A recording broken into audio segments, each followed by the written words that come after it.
Prophet Marshall Occurrence, back at it, man. This video is going to be about basically respect. See, why things didn't work out with me and the Americans, because it's all about respect. And in an arrogant community like this, people don't want to give respect unless they worship you, right? And so, because of the severe disrespect, you know, it's just a green light on this whole country. It's not even, we ain't even focused on one group of people anymore. I'm not focused on any group of people, because now that I've become so high ranking, and I know that for sure by my work, people just want to fight. They just want to fight you to get your reputation. They just want to fight you to be you. They just want to fight you to be in your lane. You know what I'm saying? Like, for example, I just sent money to Japan for the first time. Yeah, that's great work. That's great work. I just sent money to Japan, to a ministry in Japan, literally in Japan, not a Japan outreach here in America. I sent money literally to Japan, and I'm going to be sending more money to Japan, to Tokyo, you know. So I was already working with Taiwan. I've been working with Taiwan for January, February, March, 3 months, almost 4 months. I've been working with Taiwan. So, you know, I've been way out far east already with Taiwan. Taiwan, if you don't know, is right under Japan. And I'm working with Vietnam, and I sent money out to Vietnam. It should be out there on the way pretty soon.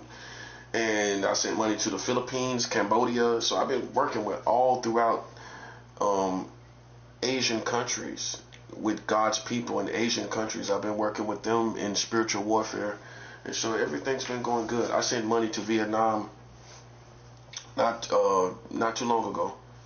You know, because that's one of America's greatest enemies. You know, so in a tricky spiritual way, that may give the tip over upper advantage, you know what I'm saying, just from that atmosphere, you know what I'm saying, in the spiritual world, in spirituality, you know, with God's kingdom. So, you know, it's something you can't explain totally, but I just explained it, you know what I'm saying. So, you know, because within war, there's vibration and there's energy in war itself. And to go into spiritual war, that's why I'm going to do a video about this. Spiritual war as a topic, a lot of people are simple on it, but it has a vibration, it has energy. You train up a warrior, and a warrior doesn't just get trained by, and don't take this the wrong way, just reading the Bible. God makes you, I can tell you from experience, God makes you a warrior by sitting and training you himself with things that isn't necessarily in the Bible. These other elements of being a warrior, you know. And he will lead other teachers to you. He will give you worldly, earthly masters. Like my earthly master is Sun Tzu. You know what I'm saying? From the Art of War, that wrote the Art of War, Sun Tzu.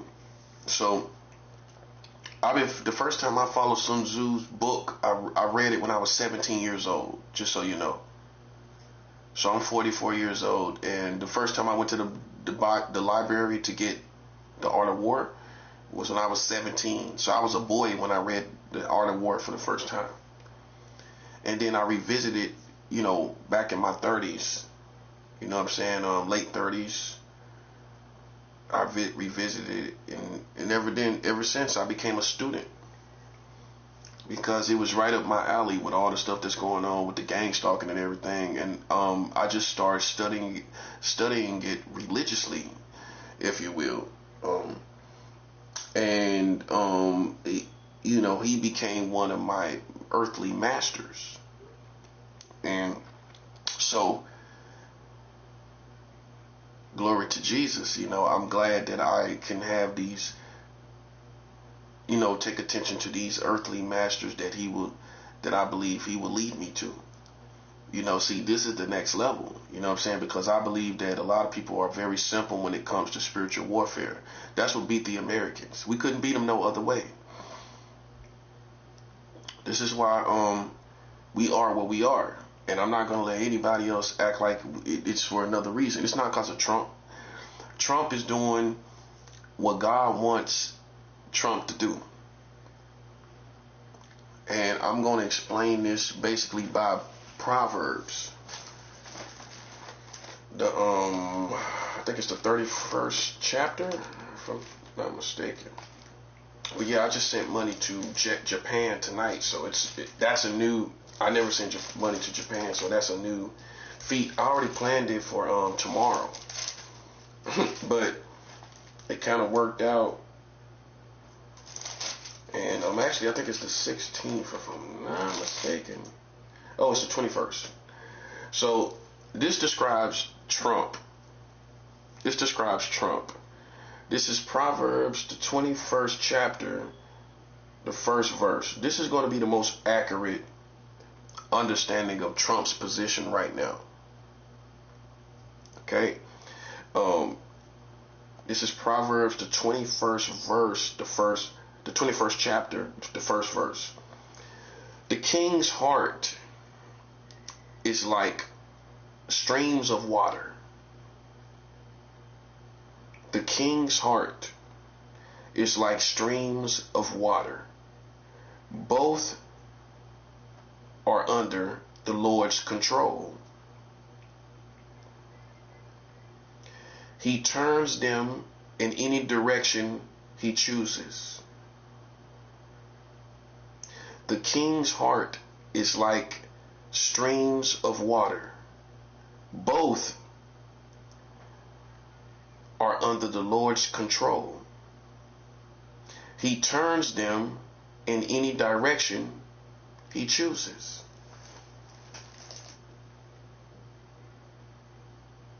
So the king's heart is like streams of water. Both, meaning the king's heart and the streams of water, both are under the Lord's control. The king's heart and the streams of water, because God can do whatever you want to do with the weather and everything. The king's heart is like streams of water. Both are under the Lord's control. So the heart of the king is Donald Trump. It's under the Lord's control. He turns them in any direction he chooses. So let's read this again. The king's heart, Donald Trump's heart, is like streams of water. Both are under the Lord's control. So it don't matter. It didn't say if it's a righteous king or it's a wicked king. The king's heart is going to be under God's control. Okay? So when you realize that God is in control of the king's heart, you don't question what is happening, because you know that God is puppeteering through that person. So when all of this is happening as it is, this means it's judgment time, because all of this is being torn down. All of this is going to lead. I'm jumping ahead of myself. It's judgment time. Everything that Trump is doing over there is ultimately going to tear everything down. And this is God's work, because it's judgment time for America. So God uses Donald Trump to cause wars, to bring destruction to America as a form of justice and judgment. So let's read it again. Proverbs, the 21st verse, the 21st chapter, the first verse. The king's heart is like streams of water. Both are under the Lord's control. He turns them in any direction he chooses. So God turns the heart of the king in any direction. If he want him to do good, he does good. He want him to do evil, he will do evil. This is why we can say that these things are going our way with Trump, and people will say you're taking credit for what's going on over there. You ain't got nothing to do with it. No, we do have something to do with it, because the heart of Trump is in God's hands. According to Proverbs, the 21st chapter, the first verse. And God can turn his heart to make all these wars happen, to destroy all these gang stalkers, and to destroy all these Freemasons.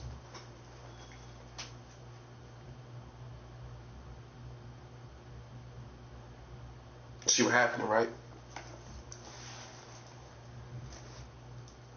God has his heart, and it's under the control of God. And he can turn it every way he want to turn it. And so did when America attacked Iran.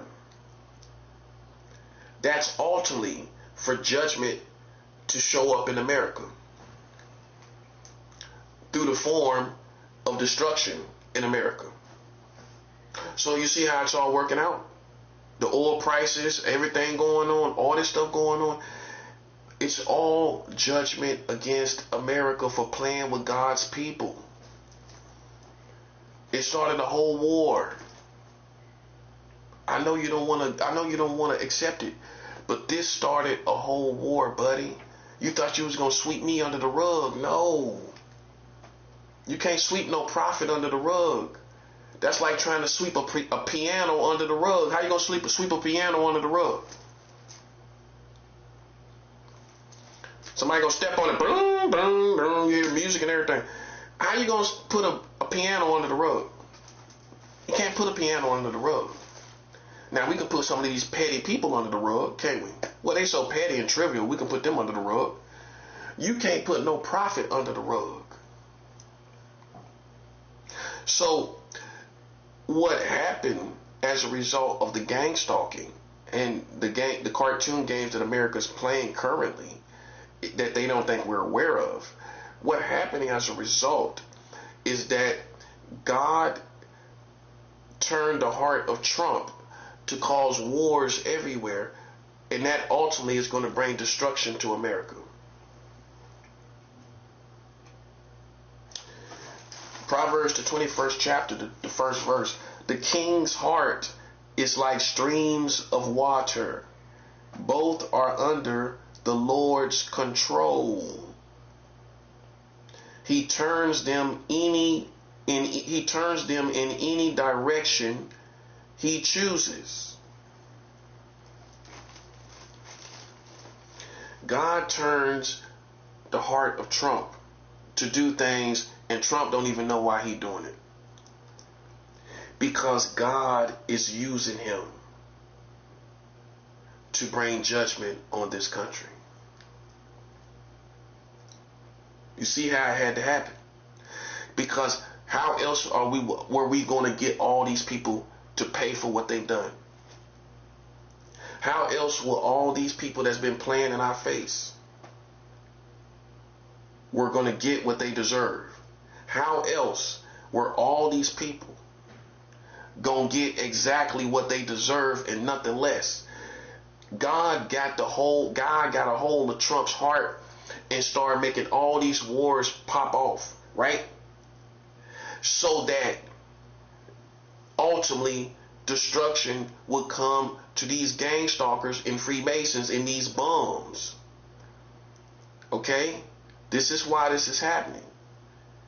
This is what the Lord gave me. This is the revelation God gave me. I didn't choose to go find some scriptures on the king's heart or something like that. Just like any seasoned person would tell you, that's a Christian, they will tell you that God gives them revelation knowledge. And when I read this, I got revelation knowledge from Proverbs 21:1 that Trump's heart is in the hands of God. And these things that are happening is because God is bringing judgment on America. Okay? So that's why when we fast, and then all of a sudden, I told you to watch the prophet when I'm fasting. And I want you to watch the things that's happening. Because see, that's what you're not doing. You're gazing at me, we already won. You don't need to gaze at me. Watch the things that happen in the world like I'm doing. I'm not paying attention to these bums on no more. That's why I move on and I don't care what they think. Because now we're just mobile. In World War III, you got to get ready for mobility. To be mobile. Don't get stuck nowhere in no certain city.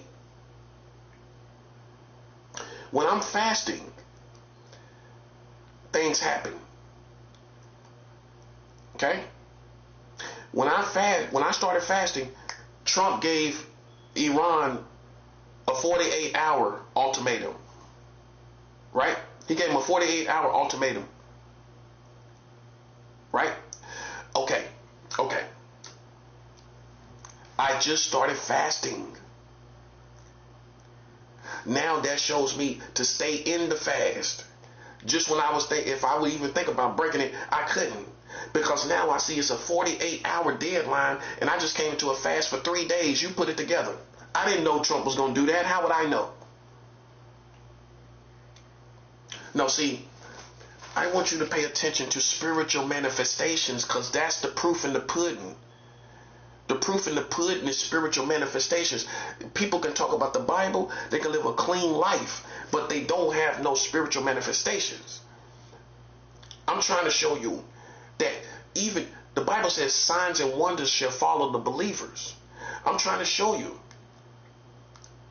that even besides information, look at the spirituality, look at the synchronicity of things, look at the alignment of things. When I fast, now all of a sudden, Trump made a 48-hour deadline and ultimatum to Iran while I had already entered the fast.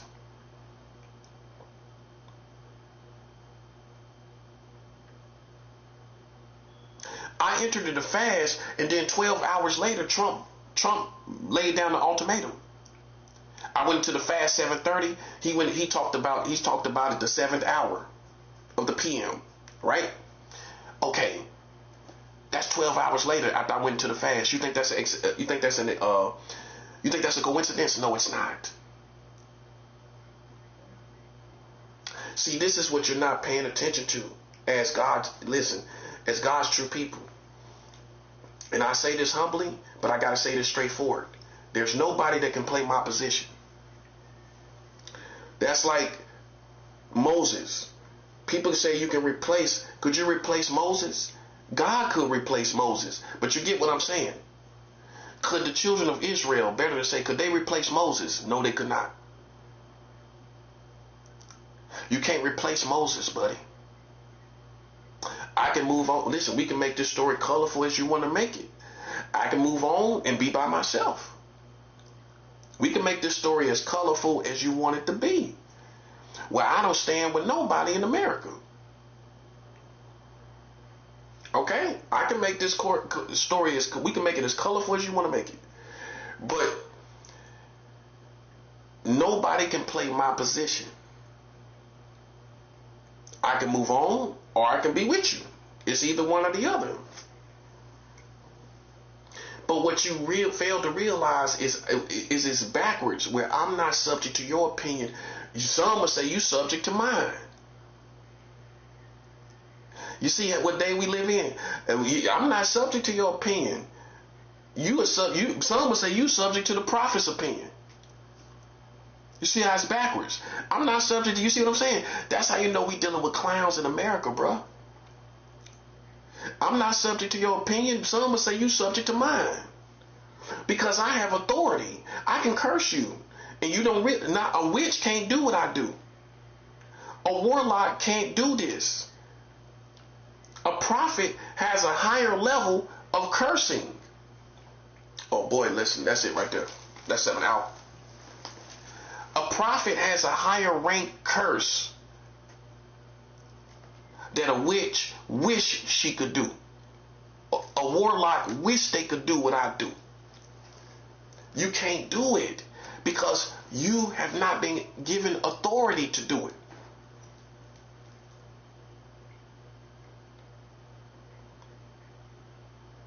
So if I don't like something, and listen, it's a valid reason why I don't like it, I can curse you. I can curse your community. That's just food for thought, bro. That's food for thought. You should have knew a little young guy like me that came with the street background was gonna wind. One of us gonna be a prophet. I'm that person. All these other people tried to make it, but they couldn't make it. They couldn't leave the streets alone. They couldn't leave the community and the ghetto alone.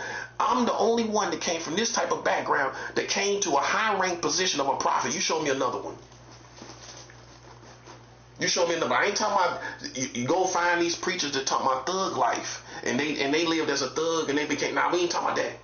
We ain't talking about that. We talking about coming from the streets, but you went way up in the spirit and you a prophet to the community. And you got the same effect that you had. Well, I'm gonna say this: you got a potent effect in the community as a prophet. Not somebody that they just came to God from the streets. But you know what I'm saying. But they ain't really. You know what I'm saying. It's all just they ain't no prophet. No disrespect. They ain't no prophet. They don't really got no anointing. They don't got no anointing. They kind of still in the world, some of them. Listen, we ain't talking about that. We talking about somebody that come from the streets. They got street principles that come all the way to a high-ranking position as a prophet. Show me another person that did it. Many tried. They tried, but they was pulled back into the street life. I can show you. DMX, Tupac, they tried. They was almost there trying to get to God. Bone Thugs and Harmony, they ain't even there. They all tried, but they didn't get to God. Yeah, keep it real. And I'm the only one that came all the way out to really be in a real prophet position, in a high-ranking position, and effective on God's side. Not just referencing to God like it's a cute thing to do. Really living this. Really living this spirituality and manifesting. You can't show me nobody else that's doing it. In America. You can't show me, no, you can't. They all failed, bruh. They all failed. Bone Thugs been talking about the art of war since I was 16, 17 years old. And they over there, you would think by now Bone would be like me. You would think Bone would be like me, talking about the Lord, talking about the end of times, fighting against the Illuminati and Freemasons. They ain't doing none of that. Bone ain't even talking about none of that. Now let's keep it real. You would have thought Bone Thugs and Harmony would have been on the front lines of this spiritual war, right or wrong. With all the songs they made and everything they done, man. Armageddon and all these different songs they made. But where they at now? The devil is crafty, bro. The devil is crafty. They still smoking weed after 30, 50 years. You know what I'm saying? They still out there. So we got to move on, man, with the authentic, man. Because see, some could say, man, we felt bamboozled, man, because we felt like that was movements. We felt like we could get behind these people. We could get behind Bone Thugs and they would lead the way. That's gone, bro. That's gone. Ain't no more thugs. Ain't no more thug movement. Ain't nobody standing up for God, and Armageddon is coming and the mark of the beast is on the way, and we really like that, like the form that they made. They had a path that they made that attracted everybody, and we thought, oh, them people right there, they gonna be the movement. But somewhere along the way, man, you know what I'm saying? I'm gonna tell you where they made a mistake. They kept doing their old music. They kept doing their old catalog. And when you come to God, man, God gonna tell you, you gotta let that old catalog go, bro. You can't do that music no more. You can't be singing these old songs when you had all this demonic vibration on you. You got to let go of your old category, your old catalog, and let God feed you. You got to let go of all your old songs and let God feed you. That's how real artists that can really get bread off these songs. That's how you need to hear it. If you come to Jesus, you got to let God feed you and say, I ain't gonna feed myself. I ain't gonna get fed off these songs no more. And I'm not hating. I'm telling you, this is what God expects of you. He expects for you to let go of your old catalog, everything, and come to Him and follow Him, and let Him build up your life from scratch. They didn't do that. Over the years, they didn't do that. They kept singing their old songs, and you kept the same energy on yourself. That's what happened. But if you listen to certain songs, it was almost like they was almost there. They was talking about the Armageddon. They was talking about all this stuff, the last days, the mark of the beast, everything. And then what happened? Bone just fell off a cliff. And then they came back like just on some, I don't know how to make it out. I don't know. I'm no disrespect. I'm just saying I don't know how to make it out, bro. Is it talking about street life? Is it talking about struggle? And spirit? It's always gonna be Bone. Always gonna be talking about struggle. But is it talking about spiritual war for real? For real? Are you a Christian for real? For real? Or you know what I'm saying? That's the confusion. And it shouldn't be a confusion, bro. Let's keep it real. It shouldn't be no confusion. So see, I'm the only one. Even Kendrick Lamar, you can listen to some of his music. He talking about God is a gangster. You know, I think that's overstepping the boundary, but you know, you can hear God in his songs all the time. And you know, and you can hear God in his songs all the time. But is anybody paying the price? Is anybody going all the way? It's like the Matrix. Neo, everybody failed but Neo. Everybody tried to jump across the other side, right? That's what these rappers are doing. They trying to jump on the other side. You remember the first Matrix? Everybody's trying to jump to the other side. And they say, well, everybody fall on the first time, right? Except, listen, Neo was the one that made it. See, we got Neo faith. I got Neo faith. That's why, man, you can't let people trample on you. You know who you are. You know you're Neo, then you got to stay away from everybody else, man.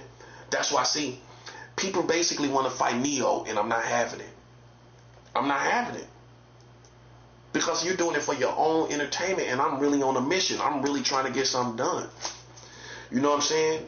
Because I say this is for the ancestors, for all the people who died prematurely because of the Americans, all these black people that played with us, all these white people that played with the ancestors, right?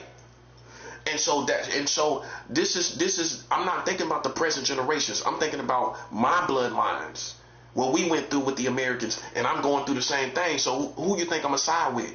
My ancestors. I'm gonna line up with them. I'm not gonna line up with these people that's living good on the hog, high on the hog in America. That's not me. I'm with the ancestors. So that's what my lane, that's what my activity is going to line up with. Is avenging my ancestors. Something that most people won't think you would think about doing if you black in America, because it's so popular. Black people are here popular. It doesn't matter, man. Like, all of us don't have that same experience, and it's not bitterness. It's just what we experience. And so what we going to go with? What we experience, right? Okay. So then if I experience discrimination and injustices at the hands of the Americans, I'm going to align myself with the ancestors. And if I can help it, and if I can do something about it, I'm going to attack till I win. So you see what happened? I'm just going to attack till I win. Because I'm attacking vicarious. It's like my ancestors would do the same thing if they could have done it, and that's what I'm doing. So you see, it's people that can side with the ancestors and fight America, and there's those who can just be kept by America and feel like America's their friend, and be well kept and be a well kept slave, you know, and you don't want no problems. You know what I'm saying? That's because a slave ain't gonna want no problems. You know what I'm saying? But somebody that is receiving injustices won't smoke. You know what I'm saying? That's as simple as that. You know, and it's nobody that can make us feel like we somebody else, and we not those other people over there. We over here with injustices and with them people playing with our head and playing around our head and stuff. And so that's what we dealing with. Okay, so we don't care if it's black, white, or whoever. It's Americans, and that's how we look at it. Okay, that's how we look at it. We look at it as Americans, and that's it. Okay, so I'm more American than half of these people. Okay, and what I base that on is I don't break people's constitutional rights. If you break people's constitutional rights and then you say desperate times, desperate measures, you're not American.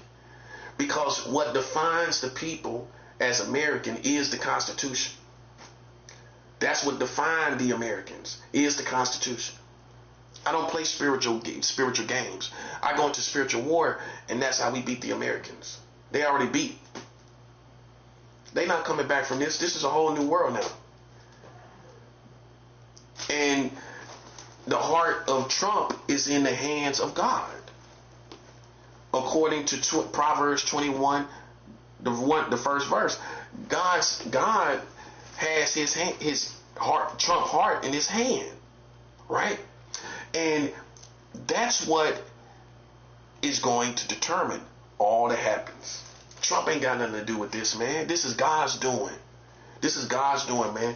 And so that's why all of this is happening the way it is. That's why it's happening the way it is, man. You know, some people confess to have a relationship with God, but we have to weed those people out, man. You deal with spirituality and divination, and you've been told that you got a relationship with God because you're spiritual. No, we all are spiritual. We're all spiritual beings. So if you understand that we all spiritual beings, because you have a form of spirituality, everybody gonna have a form of spirituality because we all spiritual beings. But you didn't realize that. Okay, so you thought because your spirituality is manifesting in some type of way, when we all have spirituality, you thought it was from God. No, it's not. Every person is spiritual. Every person has spirituality because every person is a spirit. So they have a vibration. Every person has a vibration, right? Okay, so everybody has spirituality. So because yours manifests some way, when you notice it, don't mean you with God, because you're going to have spirituality regardless. Whether you with God or not, you're going to have spirituality. And so a person that's not really aware of that thinks that because, and then what's so funny, they always talking about vibration. Okay, so you realize everyone has a vibration. They got to. Okay, so then if you realize everybody has a vibration, then everyone has spirituality. So it don't mean because you see spirituality or understand it that that's connected to God. Because everybody has it. We all has it. We all have it as humanity. But we all don't have a relationship with God. Okay, that's the truth. And your spiritual gifts or your spirituality is not necessarily from God because it's manifesting. Because you see something manifesting don't mean it's from God. That's what I'm trying to show you. It don't mean it's from God. And the reason why you have to say that is because I've heard people say to my face, "Oh yeah, this person said something crazy to me, right?" And I know they was a witch, right? My response was, "I'm with God." That just came out of me. Right? Don't you know this person said, "Me too. I'm with God too." But you're evil and your mouth is evil and you're doing evil. No, God is not. But because you are spiritual, you think, or you see manifestations, you think that connects to God just because really that comes from the natural carnal man, the American people, where it's a godless society. So by the time you see any type of spirituality, because it's a dry community spiritually, by the time you see any spirituality, you think it comes from God. That's why. But if you've seen both sides with high levels of spirituality, then you would realize, no, we ain't with God.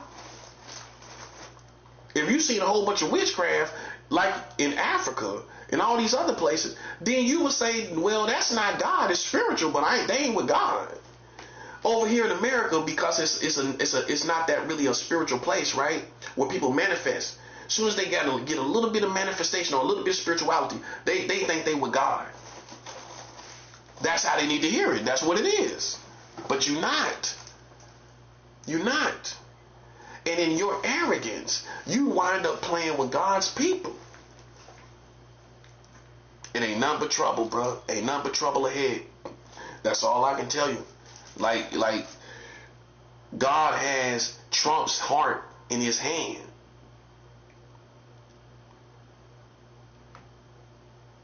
And he's doing all of this through Trump. So that's the only thing that I would reference. This is the only foundation of realness that it comes with God's connection to Trump. That's the only real thing that comes with this situation. All this stuff that where he's supposed to be doing God's work outside of that is not valid. It's not valid. No.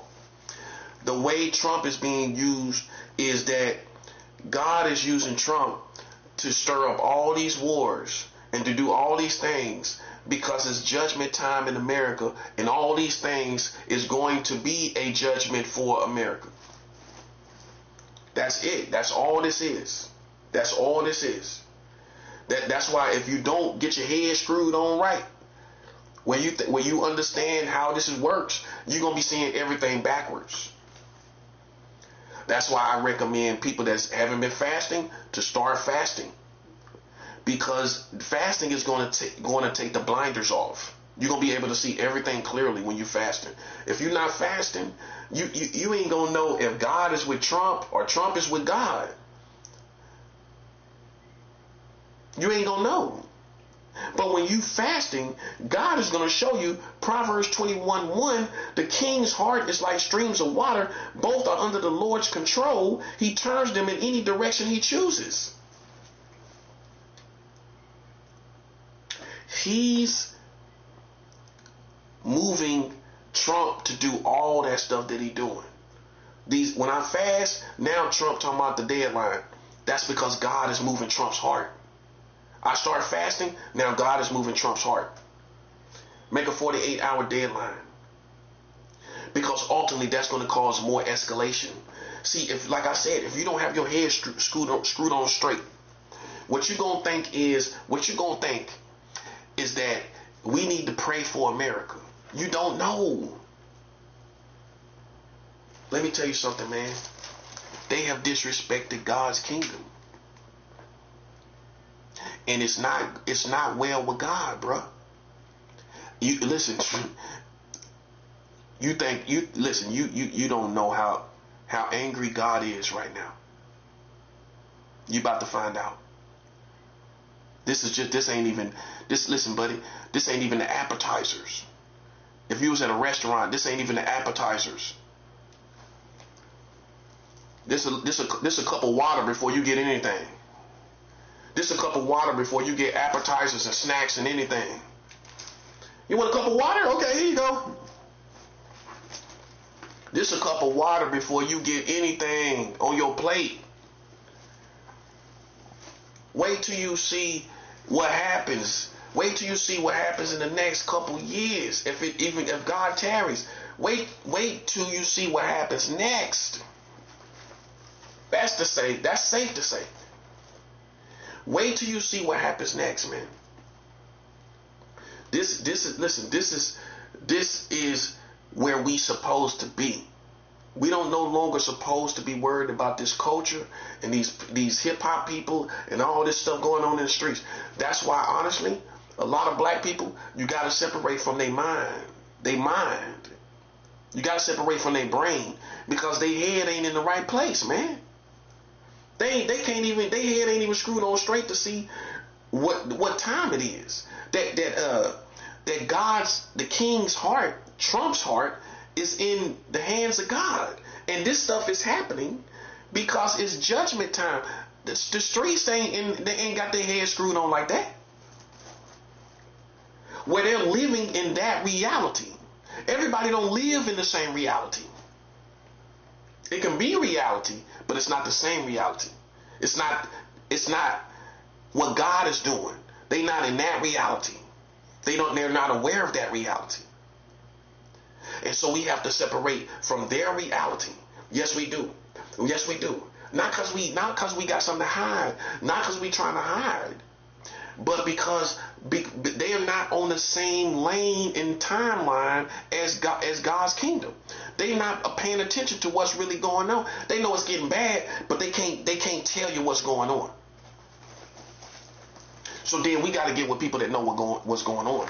And honestly, man, you're lucky if you find somebody that's a prophet that understands what's going on, bro.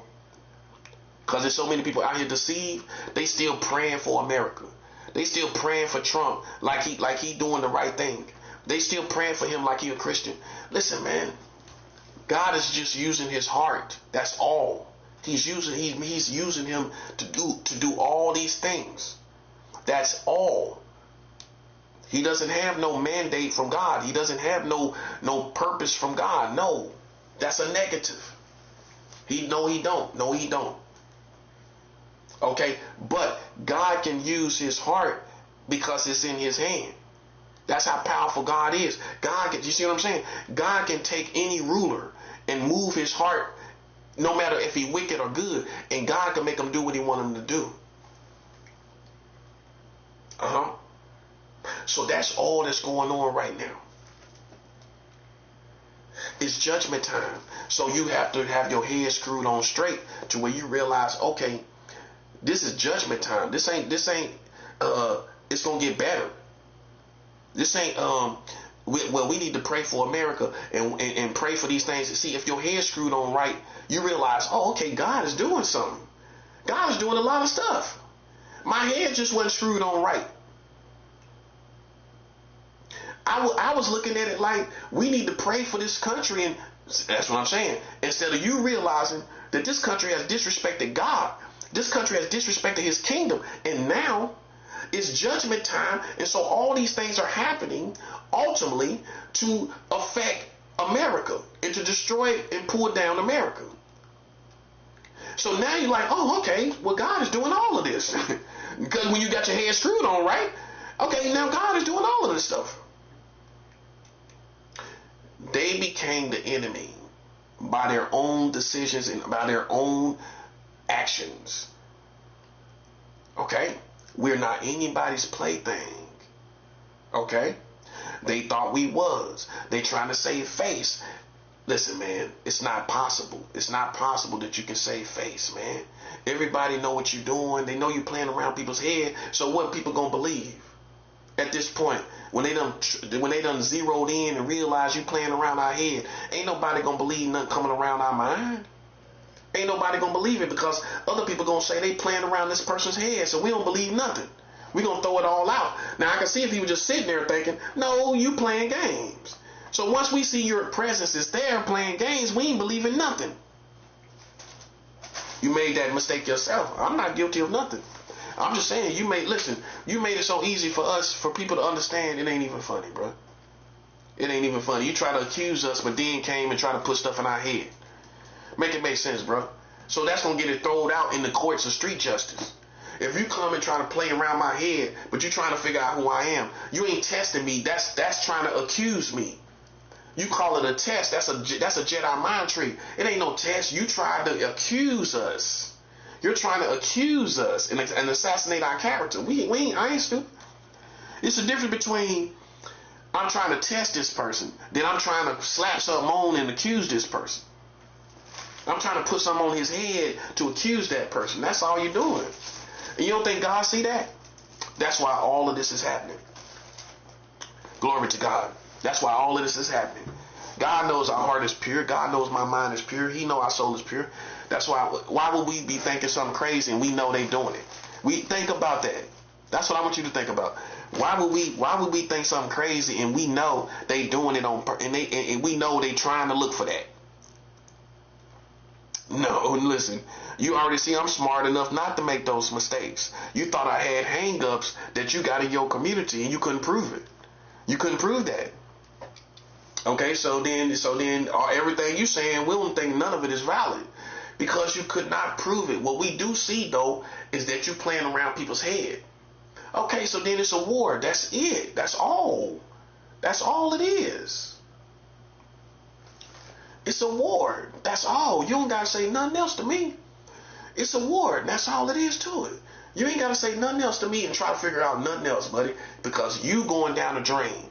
They flushing you down the drain. And you trying to pull me down with you, and it ain't gonna happen. You gotta go by yourself, buddy. Everybody know what you done. And now you gotta stand on your own. You gotta stand by yourself and face the real world. And it ain't no, listen, it ain't no crutches. It ain't nothing, ain't no safety nets in the real world, buddy.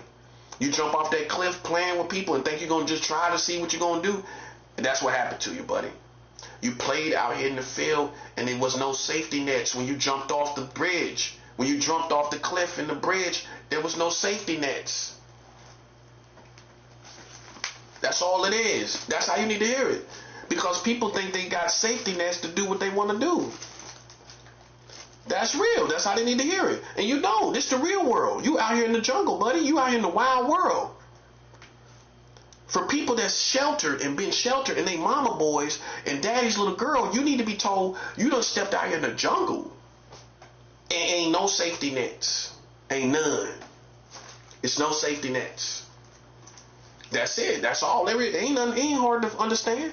It's no safety nets no more. It's not. And so it's no safety. It's no safety. It's no safety. And see, that's how you have to tell a mama's boy. There's no safety, man. It's over. I guarantee you most of them was mama boys and daddy's little girls. And that's why you came out here like with a chip on your shoulder where you thought you could just do what you want to do and then come back and retreat and then chill. Over here, it didn't work, buddy. It didn't work. And how we know that you probably was raised like a little baby little girl or a little boy is because of how you came out here. And how you're crying around when you got consequences. Everybody got consequences, man. You know what I'm saying? Whether it's good consequences or bad consequences. You chose to create bad consequences. Consequence ain't a bad word. It's like karma ain't a bad word. We're taught the negative side of both of them. Like it just consequences is bad, you know, because people didn't educate themselves to see the other side of karma and consequences. Consequences can be good consequences and bad consequences. Karma can be bad and good karma. You chose to have bad consequences. I got good consequences because I'm constantly doing what I'm supposed to do. Okay, that's it. It's all it is to it. You ain't listen. See, a sucker will try to smother you and make you like y'all suckers together. Now you suck on your own, buddy. I ain't got no energy like you. I ain't nothing like you at all. And if you ever thought we was the same, boy, you was tripping. You was tripping, man. You ain't listening. Me and you are nothing alike, man. That's what I'm saying. And what we base that on, we base that on principles. We base that on mentality. We base that on serving God. And even if we make mistakes, we get up and serve God. That's the true sign. If somebody righteous, they're going to get back up and serve God. So see, listen, man, here I am back in the spirit serving God, bro. And so that's all there is to it. Now, you thought I was a little buster like you, a little street punk, smoking a little weed, doing a little drinking, and you ain't a dangerous person. Nah, that's not me, bro. That's you. That's your story. But you can't pull me down with your story because you just a little buster out here smoking weed and drinking. That's all you was. And see, for America, a lot of people, man, I'm telling you, y'all got a responsibility to tell these folks, man, just because you smoke weed and drink don't make you no gangster. You would think somebody ain't that stupid to play with the street life and just because you smoke weed and drink. And to step over boundaries that you shouldn't have stepped over because you party and you get high, you drink, or you might hang around a couple street people. That still don't mean you're going to be able to go the full distance. You would think that people would know this. When you young, okay, I can give it room for that because you're going to start out smoking weed. You're going to start out drinking. Okay, so then in between smoking weed and drinking as a kid, you're going to listen to all this music and you're going to think you bad, right? But as a grown man, as a grown woman, you like that? That's what I'm saying. As a grown man, you walk around here like you bad. Like God can't step on you like a roach. That's all I'm saying. They walk around here like they bad, bruh. That's what I'm saying. Like we was like that when we was kids. But you get older, the more humble you become. Because you know why? Because you realize, man, any of these people can be stepped on like roaches. Any of them. Any of them. And the older you get, you see so many stories where people get stepped on like roaches. All kind of people. All kind of situations. And you become, with age, you're supposed to become more humble, living every day, realizing all these people getting stepped on. You don't become more prideful. With that, every day passing by, you should be more humble, because you realize, listen, man, these people can die like a roach, man. These people can get stepped on out here. And whatever's battery is in their back, it can be taken out, man. God don't even gotta explain to nobody why he took your life. God don't gotta explain it. People can just start dying and nobody, it's no explanation. It's no explanation. Now see, it's kind of popular to talk about God. That's why they done backed up a little bit. But then, so now you try to readjust and act like I'm not of God because they talking about God. But at first, you was against God, you was against Christians. But since the culture and the community stepped in and they start talking about God and, you know, things like that, now you try to readjust and act like I'm not of God. Now that's your position. But at first, you just hated God and God's people. That's how we take it. But now the culture done told you how they feel and everything, and these people done told you how they feel about God. Now you don't readjust it. You know what I'm saying? But it's nothing has changed for me, because like I'm a Christian whether you like it or not. That's why you got to try to play all these games now to try to discredit me as a Christian. But at first you hated Christians and God. Man, come on, man. That's what it was, man. That's what it was. There were some people out here that hated the Lord, bro. Okay then, so then, you know, because the streets done put you right and made you right, don't mean you looking at me like I'm a punk and I'm not. You know what I'm saying? They done made you right how you need to be, but don't come back my way. That's all I'm saying. Don't come back over here trying to accuse me when you was talking about they was anti-Christians. They was anti-Christians at first. Okay, so then that's where your lane is. That describes the energy that was behind you and these witchcraft people. But now you've seen real people that you respect, acknowledge God. Now you want to readjust and act like, oh, this is a situation where this person ain't even real. Nah, bro, listen, bro. Let me tell you something. You haven't lived the Christian life to be able to even say who's real and who's not. I have lived the Christian life where people backslide all the time. Right now, somebody done backslid. Went all the way back to night, to smoking crack, drinking and everything. They could have had 10 years clean right here in America. They went back to smoking, drinking, smoking crack, everything right now on the weekend. Oh, I know it happens all the time. That's the spiritual war. That's not hypocrisy. See, it's a difference between being a casualty in spiritual war and being a hypocrite. Oh, it's not one and the same. Oh, you can be a casualty out here. You could just be frustrated. Let's be human. You could just be frustrated. That's a hypocrite. No, see, let's talk to the younger generation. You could be frustrated and want to go buy a pack of cigarettes. Is that really a hypocrite? Or is that your frustration? You could want to feel something, so you go out there and drink and hang out with people. Is that hypocrisy, or is that you letting your soul guide you, because you don't trust God. You doubt God, but you want to go try to feel something for the night, for the day. You know what I'm saying? You want to go feel something. You want to feel free. Is that hypocrisy? So that's really in the category of becoming a casualty out here in this spiritual war. This war is real, bro. And for you judge it, see, that's why I don't judge nobody. You know why? Because I know like what this real war is, buddy. Besides, we ain't talking about you. We talking about the satanic kingdom and all this war you got going on, where you could become a casualty and you start back drinking, smoking, everything. That's what we call a casualty. Right?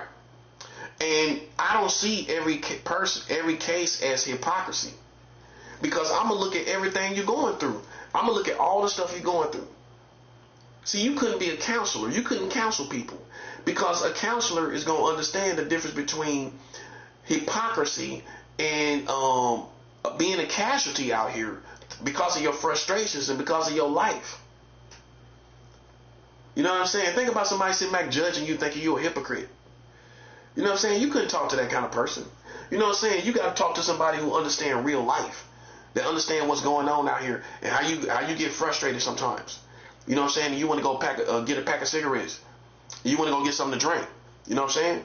Like in America, I know you understand that because you here in America. You can go right down the street, get a pack of cigarettes, go right down the street, get a drink.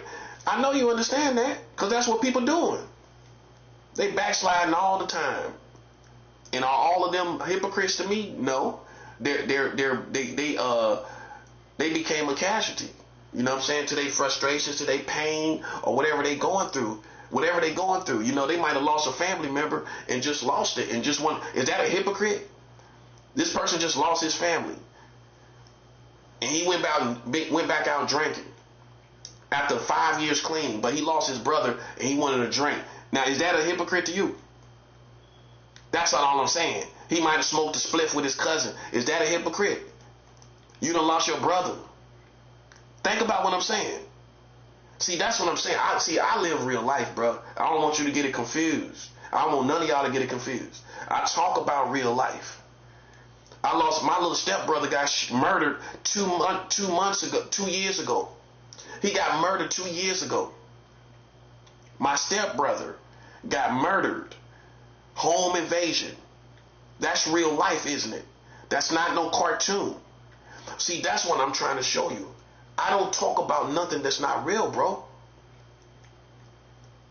You lose your brother to a home invasion.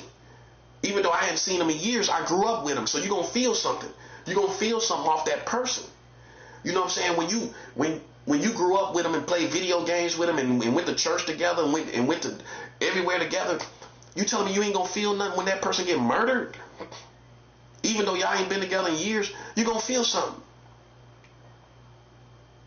That's why I'm more energetic when it comes to my enemies, bro. You lost your brother, you're going to be on a whole nother level. He was lost to ignorance. You telling me you ain't going to be 100? But see, they ain't losing nobody. They not in real life. They family, like, you know what I'm saying? They ain't going through nothing. They ain't going through nothing in their life. Half of these people out here, these clowns out here, they ain't going through nothing in their life, bro. That's all I'm saying. So I don't talk about, I talk about real life. That's my brother that got murdered. Okay?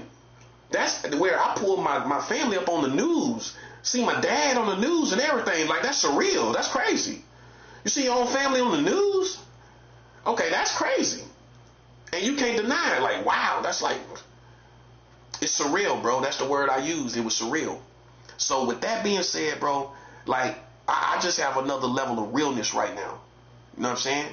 Well, my brother, this month right here in March makes 2 years. 2 years ago when he was killed from a home invasion, which is anybody's street person's worst nightmare, is to get somebody kicking your door and kill you. That's a thug, a gangster's worst nightmare, even though he wasn't a thug or gangster. But that's a thug's, a gangster's worst nightmare. Somebody kicking your door and kill you. That's what I'm saying. Now, how you think that affect me? When I see these gang stalkers and these lame people in my politics, You see what I'm saying? Keep that in mind, bro. That's all I'm saying. I'm not in the same wavelength as you. I'm not in the same mentality as you, bro. And you think it's fake when you don't equate real life because you ain't listening. Somebody tell you they lost their family, you think they playing with you?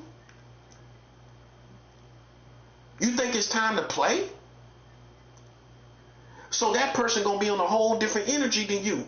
And you think it's fake because you stupid to real life. You don't know what people going through.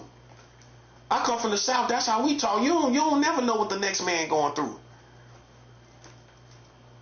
Who are you to equate that person to just a happy-go-lucky person with nothing? What they go like they ain't going through nothing. You don't never know what the next man is going through.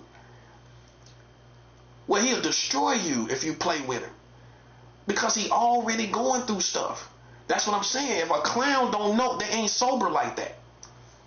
You know, that's how you step outside. Like, I don't know what these people going through. You don't know. And that's how you conduct yourself. Like, you don't know what somebody going through. You don't doubt nobody but yourself. You ain't got room to doubt nobody but you. Makes sense. You ain't got no room. You don't know what that next man, that dude over there going through. You don't know.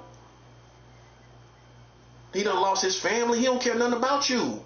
And then he gonna be more energetic about his enemies. You think he gonna play with somebody that's playing with him? He gonna think about his brother. He gonna be more energetic. But you see, it's all in who you talk to, bro. That's all I'm saying. It's all in who you talk to. Cause once I seen my brother got killed, I ain't playing with nobody. That's what I'm saying. And look how much they've been playing with me in the past 2 years since he been killed. It's been 2 years, right? Look how much they've been playing with me in the past 2 years. That's all I'm saying, bro. And you ain't lost nobody. You ain't lost nobody recently. That's all I'm saying, man. I live in the real world. I talk about real life. I talk about real casualties, man. Physical and spiritual. Physical and spiritual casualties, man. You know, if you ain't talking along those lines, man, it ain't gonna capture my attention. You know what I'm saying? I only listen to real life stuff. When you see me on YouTube, I might look at little video games for nostalgia effect, but other than that, man, I don't get into no sci-fi or no anime or none of that stuff. I don't get into none of that. That's just me. I like real life stuff. I like stuff that relate to real life. If it don't, I don't get off on it. You know what I'm saying? I like real life stuff. Right now, I'm listening to a lot of stuff about World War III and these real wars going on. I ain't trying to hear nothing about all this other stuff. These witchcraft people, these old lame witchcraft people. I don't care nothing about what they doing, man. That's all I'm saying. Like I said, bro. I done lost family.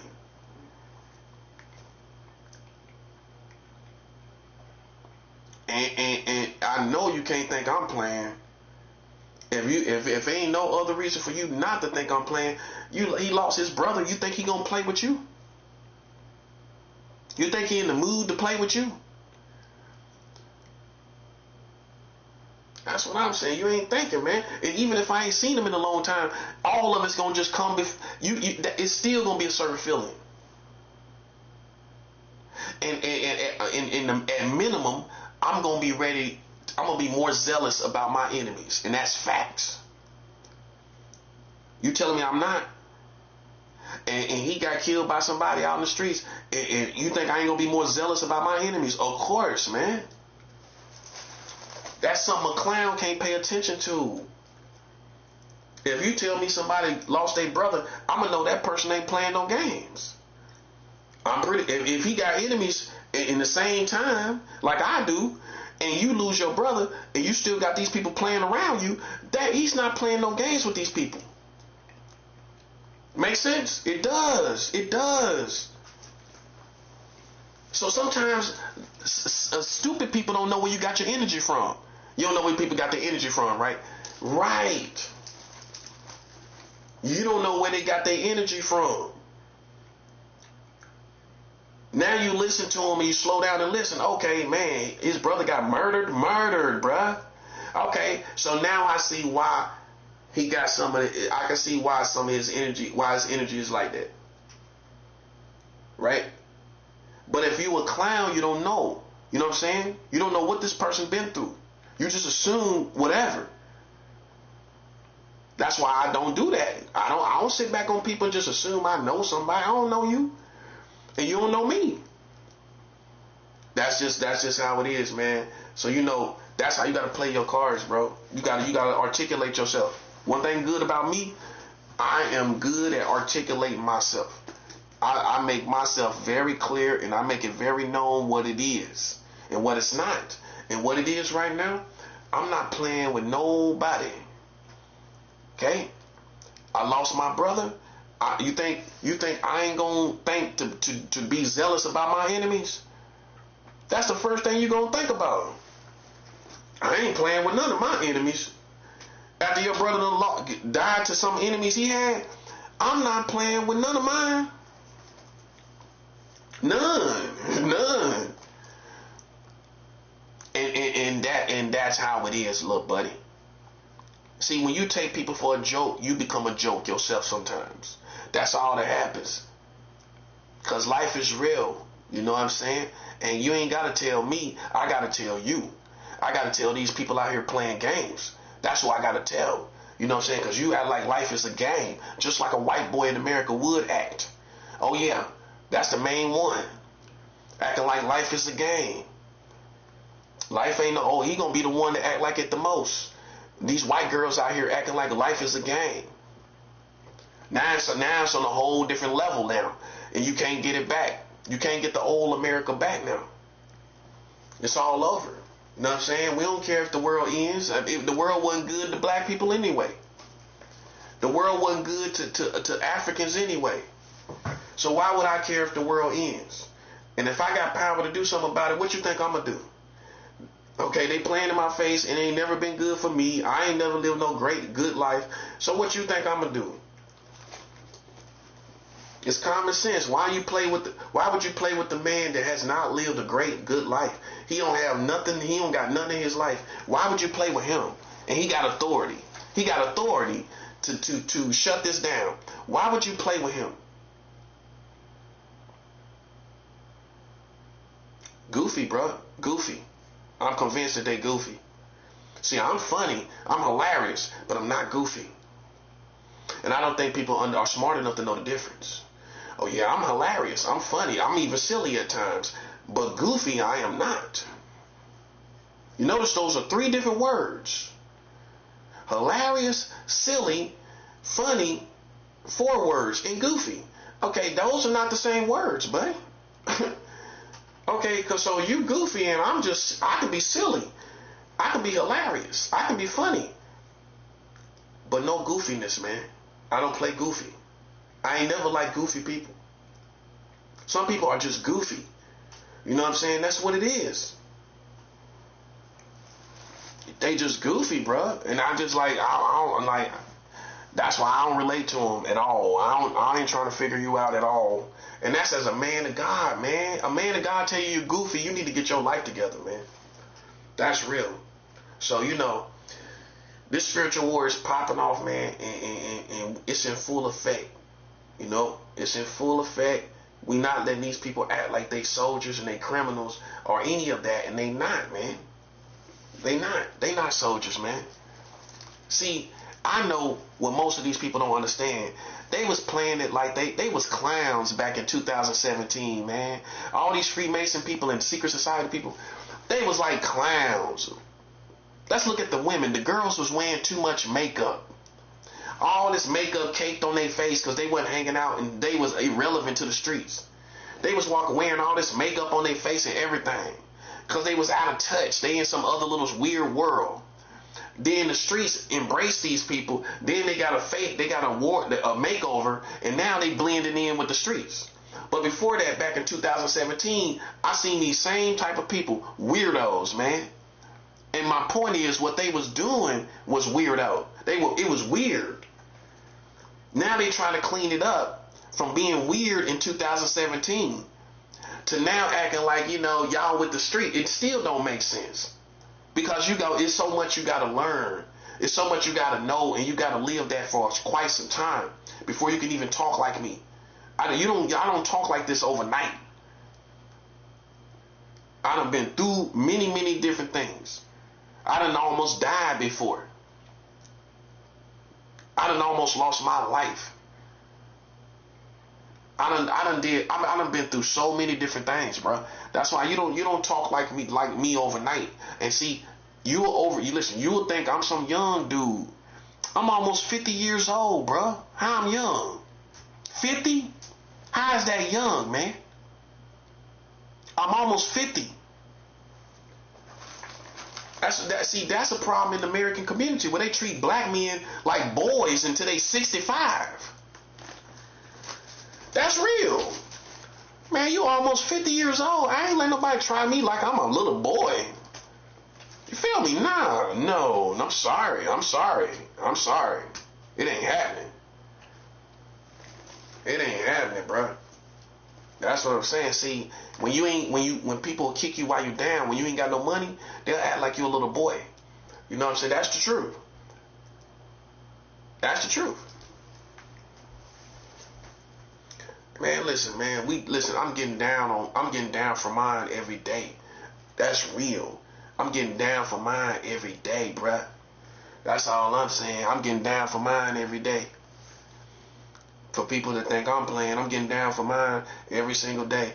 And that's why this stuff is popping off. That's why all this stuff I'm kicking up dust and everything, bruh. In the spiritual world, I'm kicking up dust.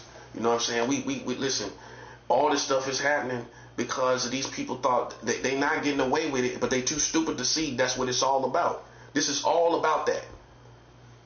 They too stupid to see this is what this is all about. What else you think it's about? Why you think all this stuff is happening? Why you think all these changes are happening all of a sudden in the world? Use your man. These be the same people talking about they spiritual. Well, then how come you can't see in this little bit of time all this stuff is happening? What you think that mean? What you think it mean?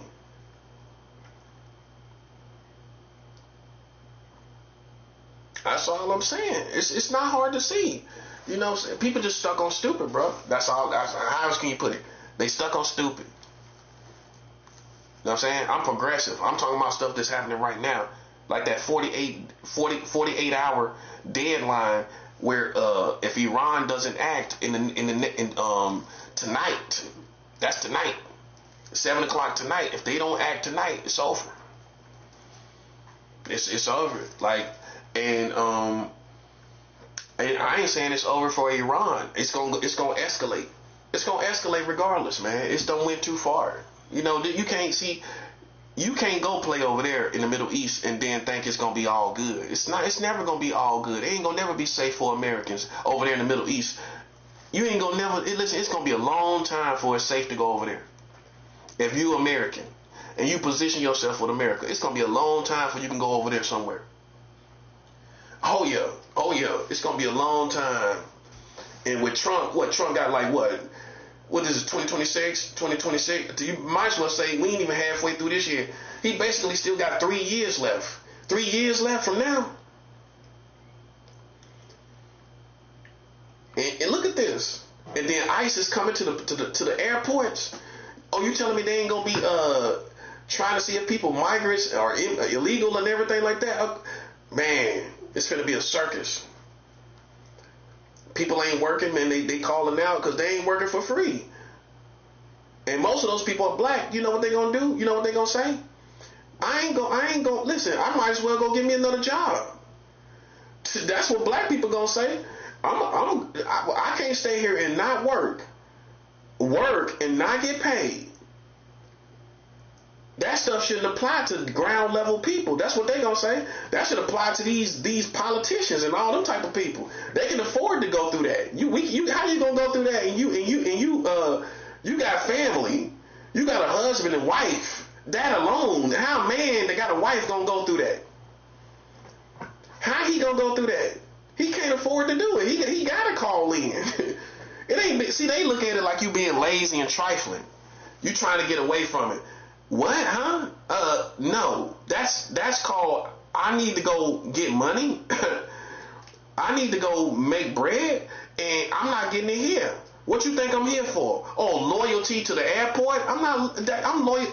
I'm not loyal to the airport. But some people are.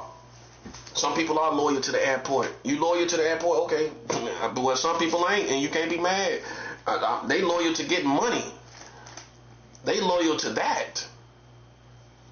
And you can't blame them. You need that money now. Some people living paycheck to paycheck. Them government people can afford that. They got what, $50,000 in the bank? Most of them. At least they got about 20. They got about 20, between $10,000 and $20,000 in the bank. Them people that's taking them pay cuts in them government positions, man, they got thousands of dollars in the bank, bro. Man, half of them people that work at the airport ain't got no money. No, man, you know that, bro. Man, they might have like $3,000, $4,000 in the bank. They might, bro. But you know what type of workers those are, bro. Let's keep it real. That's black people. That's entry level jobs for black people, bro. That's true. You know they ain't got no money. No, bro. They barely making it. And you think they can afford to not? And they spending money. That's gonna be gone soon. Man, look, man. Listen, it's gonna be a fiasco. It's a fiasco, bro. Cause ICE gonna come in there, man. I know ain't nobody looking forward to that. If I worked at the airport and ICE was coming in there, I wouldn't even want to go. Now that's another reason people don't want to go in. I wouldn't want to work around them. It's a tension. It's uncomfortable. It's an awkwardness. It's awkward. Look how awkward that's gonna be. You know what I'm saying? You working at the airport, now you got to work with ICE. Look how awkward that's going to be, man. Being what they doing, their culture and everything, and all that has happened. Look how awkward that's going to be to have to interact with them all and all of that, man. I wouldn't even, that's even if you are working, man, that's a bad situation. That's a bad situation, bro. Now they coming in, ICE coming in, all them lines and everything, and ICE with them and everything. That's awful, man. Some people probably quit because of that. Think about it. You go work there with ICE in there, you know what I'm saying? And then you don't know if things gonna get out of control, you know, all of that and everything. And people tripping because it's ICE and they trying to talk crazy because it's ICE. Look at the customers. They might trip out. It might not be ICE. It might be the customers. You know what I'm saying? They're catching an attitude. You know, it's this tension between the American community and ICE. That's the worst place for them to be working. Where it's already tension between the American community, and then they finna go work at the airport, where everybody got to see them. Man, that's crazy. Told you, man. I told y'all, man. See, you never know what's gonna happen, man. That's why, for people that sit back and they act like life is a game, bruh, I just want you to pay attention. I just want you to see life ain't no game. I always been like this. You can't, because see, as a kid, I got robbed when I was like a kid. I always knew, can't nobody tell you, if they telling you something, like I'm in a dream world or something, they telling you wrong because I've been robbed as a kid. You know how that affects you? If you've been robbed at gunpoint, somebody robbed you with a gun at gunpoint, right? You know how that's gonna affect you as a kid. You realize life ain't no game, bro. You already went through real stuff already. So tell me where the fake fraudulent stuff is at, bro. When you I'm getting robbed at gunpoint, a real gun, and people a person in the car, right? Not a bum, not some dirty bum dude, robbing people. No, a dude's riding up with a car, a real criminal. You getting robbed by a real criminal riding around in the car. That's a little different. That ain't the average. No, that ain't the robbery you went through. You just was hanging around the wrong people. Yeah. I'm talking about somebody riding around trying to rob people. You get robbed by somebody like that? Probably not, man. You got robbed by a bum, bro. Listen, I'm talking about people riding around. in a car. This dude robbed me broad daylight. So how you gonna start like I ain't got no real experiences or I'm not aware of real life? Tell me where. That's what I'm trying to show you. You ain't paying attention. You ain't listening. See, I listen to people's real stories because that's gonna tell me a lot about you. That's gonna tell me a lot about you, man. It's gonna tell you why I walk around armed all the time because I've been through somebody robbing me. So you're gonna feel the need to protect yourself a little more than the average person. See, I understand myself. See, if you ain't never been robbed, you ain't never been in no situation like that. That affects people's psychology, man. That's real. When you feel like now I need to protect myself, you're gonna look at life differently through what you've been through, according to what you've been through. If you ain't never been robbed, you ain't never been in no dangerous situations, you ain't never felt that feeling, that crime feeling. If you ain't never felt that, then you can't relate, man, to certain people, man. That's why I say, man. That's why I just listen to people. You know what I'm saying? I just listen to people, bro.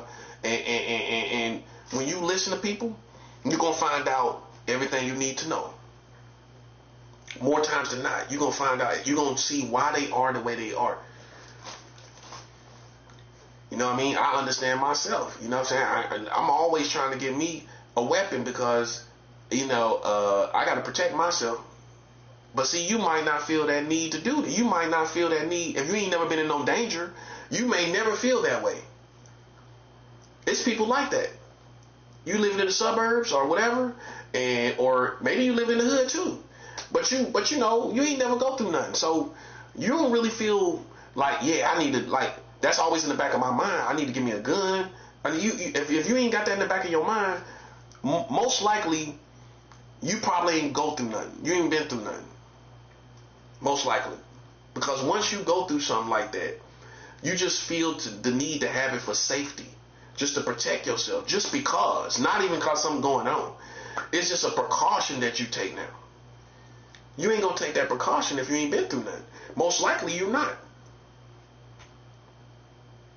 So that's why, man, like, I just listen to people and I judge people based on what I hear. If you tell me that, okay, I ain't gonna think you trying to be macho.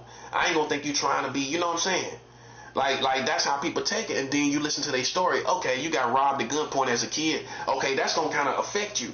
Somebody got a gun in your hand. A gun in their hand. They got a gun in their hand and pointed at you. He point because some people might brandish the gun, right, and show it. And say, yeah, give it up. And they don't even pull the gun. No, this dude had the gun out. Like this, pointing at me. Yeah, like, give me like that.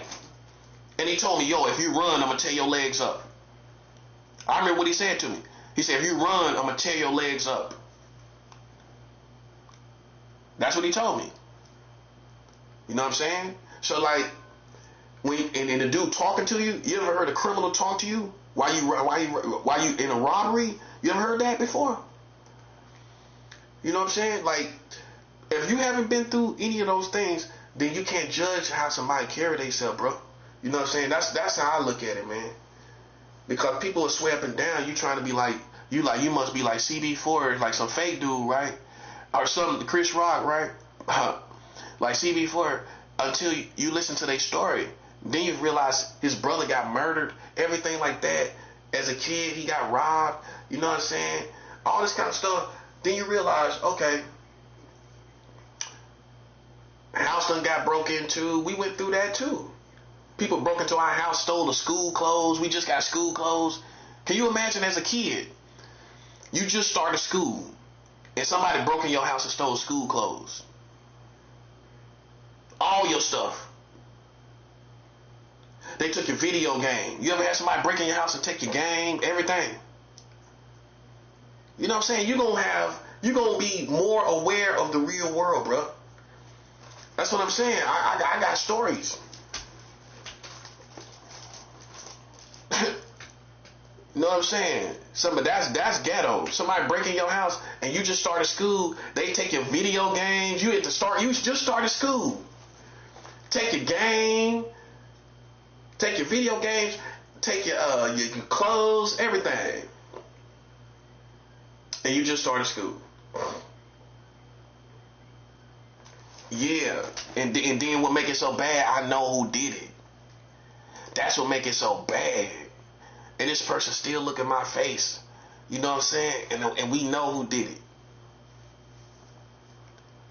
And that's how I won in my hood. Once my hood did me like that, and everybody knew, and you know what I'm saying, and everybody knew, because the person who did it was like in a family that was like in the center of in the hood. So everybody knew, man. Everybody knew that happened. You know what I'm saying? That's what made it so bad. So I won right there with the hood that I come from. That's why listen, if they ever try to dispute my credibility, I'm going to tell you how much of a roach they was to break in my house over there on Bradford Drive. Man, over there on Bradford, they broke in my house and stole my video games, everything. And I was trying to show them people love and everything. You can't come back from that, man. You broke in my mom's house. Yeah. Broke in my mom's house and everything. So then I don't care if I connect to them or not. I don't care what you hear about them. They can't get past that. The whole hood knew. They had to know. Because that family that did it was the other person that did it, this dude, all the community knew them. The whole hood knew him. So then that's why the vibe changed and everything changed. God seen everything. He didn't want me to be a part of that community no more. They broke in your mother's house. And it was like one of them hoods. Like everybody cool, right? They knew. They knew who did it. While everybody cool, they knew. All the cool people knew. That's how you need to hear it. Yeah. So that's the story. Like that's how it goes for a prophet, man. You know what I'm saying? Stuff that people didn't even have to do. You know what I'm saying? And then the people who did it, they wasn't even living poor. That's what I'm talking about. Neither one of them. I've been in both of their houses. That tells you how dirty it was. Okay, you've been in the people that was a part of it. You went to both of their houses. Yeah, they live good, eat good, live good, everything. Which means they ain't even have to do that. It wasn't like some kids struggling, some poor kids struggling. You know what I'm saying? I went to both of their houses. I know how they live. I can get an idea how they live. They wasn't struggling at all, man. No, not to the point where you missing a meal. Not to the point where you ain't got no clothes on your back. No, it was just unnecessary, man. So see, as far as Bradford goes, as far as I go, that's what caused the rift. That's what stopped the history. Where I could go back to them and say, this is where I come from. I couldn't go back to them after that. You see what I'm saying? So if you're wondering why is it not this history with these neighborhood, because of that. Why he don't got this background with this neighborhood that everybody vouching for and saying this good stuff for from this certain neighborhood, because of that. Because the neighborhood where I was supposed to get my reputation, where I sold crack before and everything like that neighborhood, right? That's the people that broke in my house in that neighborhood. So that's why I don't even reference to that. You see, I would have talked a lot more about that in a good light, but once I realized and I grew up, it was never right. It was not right. The vibe wasn't right. What I mean is everybody knew that happened. Now that I got older, I realized everybody knew it happened, but nobody said nothing to me. So then everybody was different. It was no connection with nobody no more. The hood knew. The whole hood knew. There was no connection. There was no connection after that. Because people like, you hanging with the people that did it. You can't be totally real towards me and you ain't telling me. So then that's what I'm saying. That the vibe broke right then. So then after that, it was over. You know what I'm saying? That's the beginning of the school year. That's how it started. So there was no connection with nobody the whole year. Can you imagine what the laughing jokes and everything behind me? While I'm going to school, I'm in high school. They know somebody done broke in my house.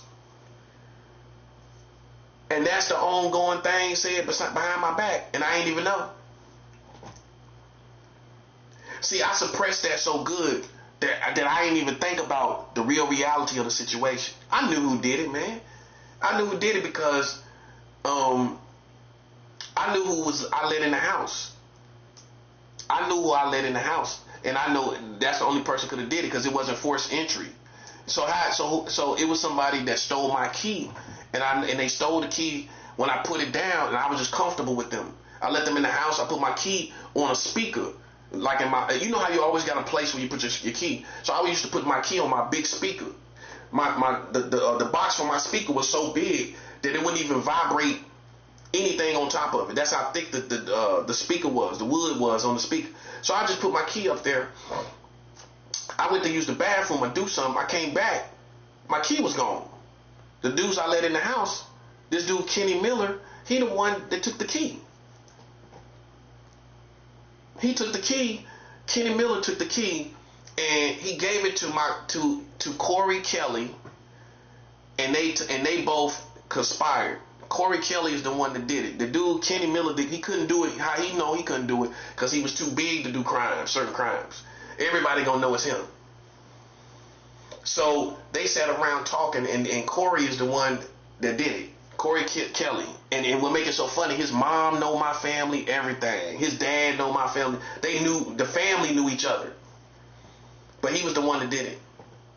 But Kenny Miller is the one that took the key. You know what I'm saying? Jason, he ain't had nothing to do with it because he had love for me. So he refused to do it.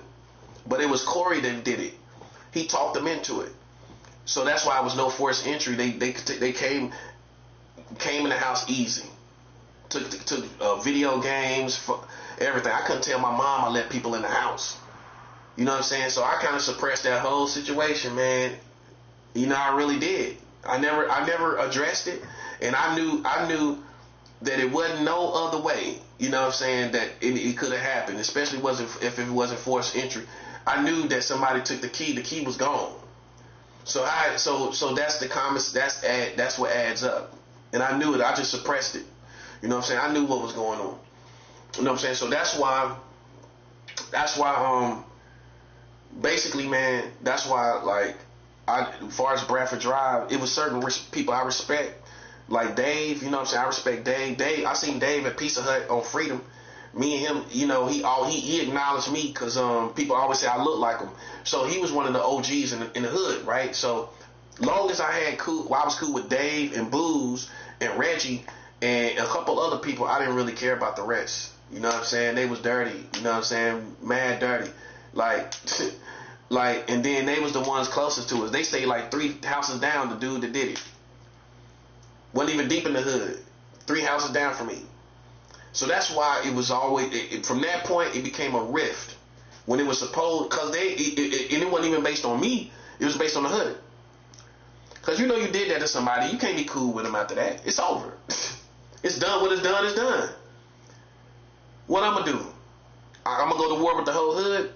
Or what I'm going to do? We ain't going to be cool on the block like, yo, that time gone. See what I'm saying?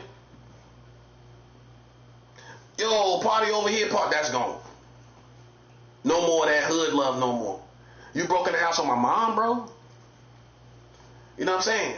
So it's just like, that's what caused the rift where everybody quiet. You know how black people get. They know you done you wrong, they go get quiet. That's how it was.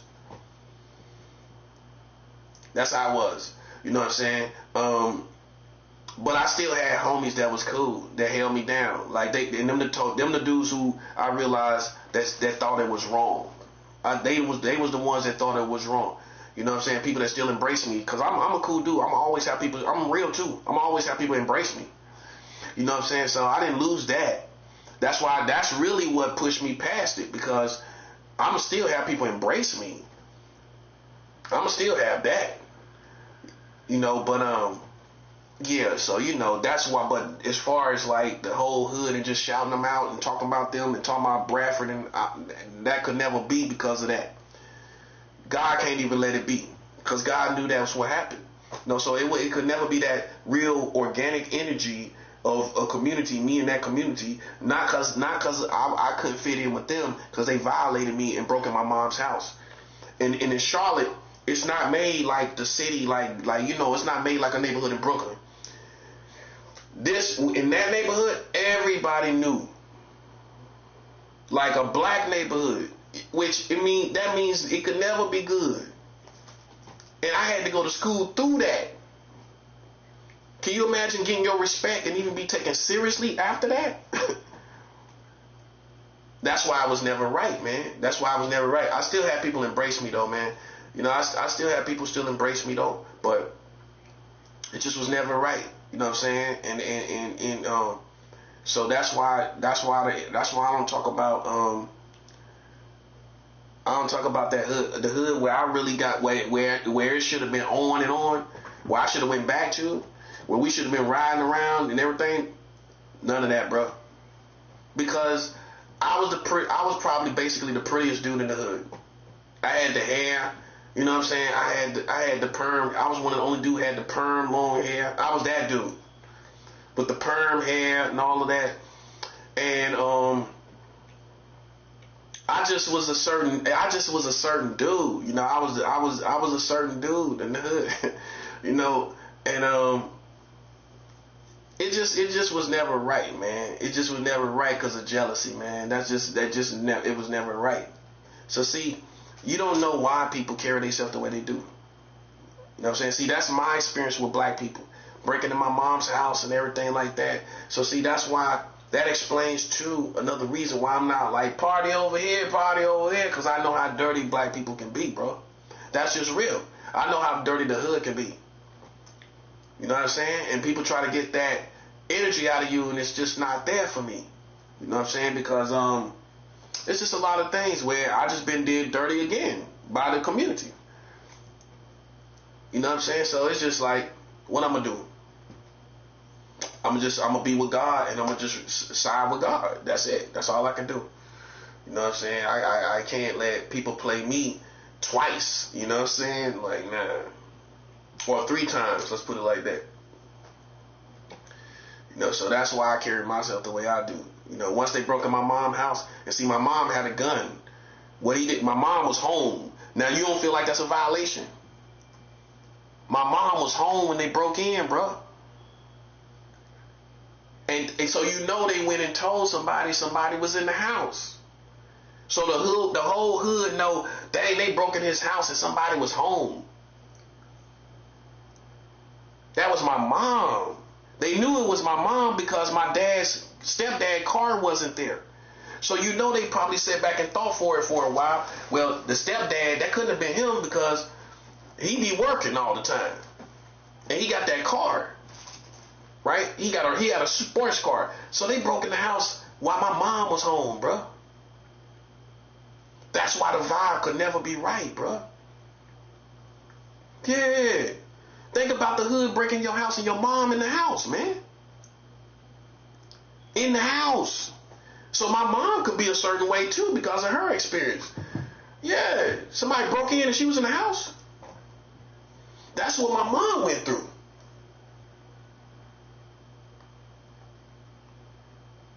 Your mom is at the house when they break in the house.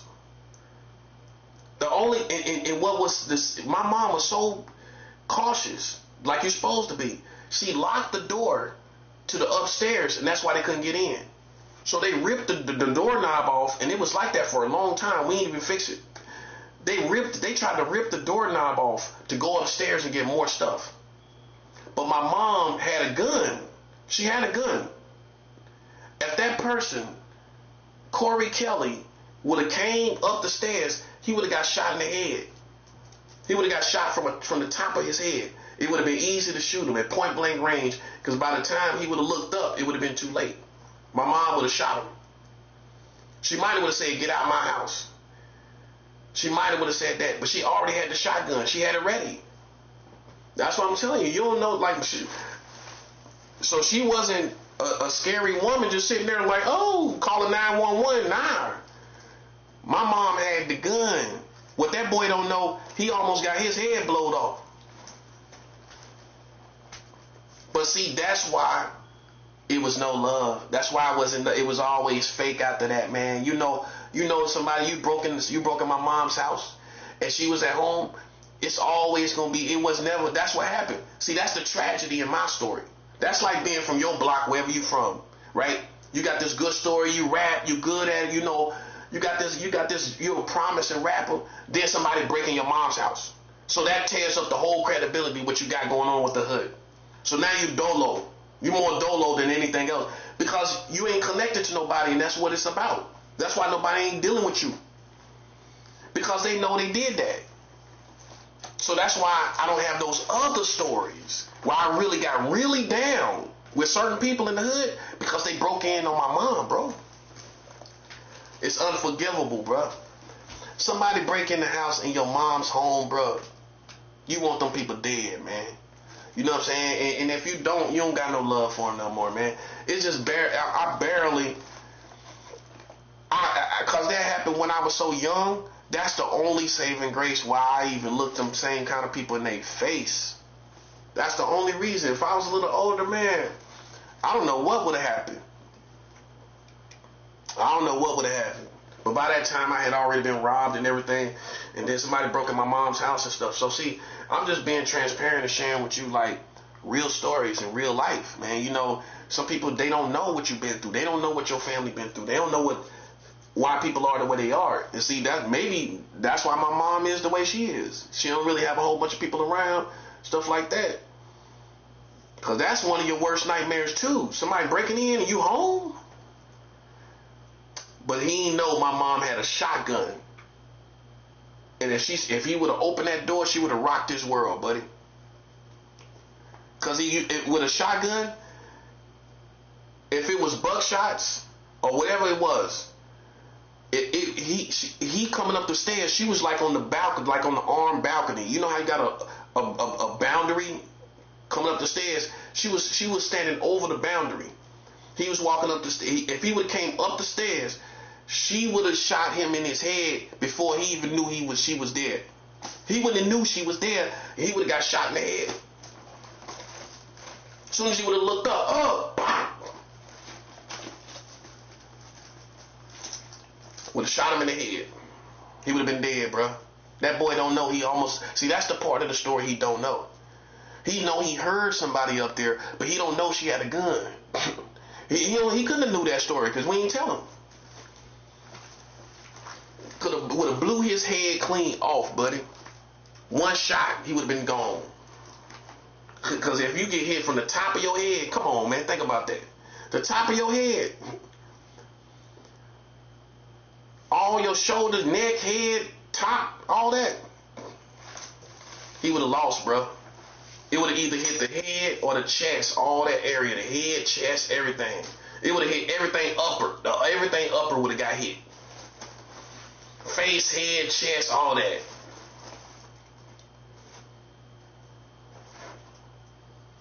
So see, these are the real stories what I'm talking about, man. That's why, like, for me, I kick it like real life, bro. I like all that okie doke stuff.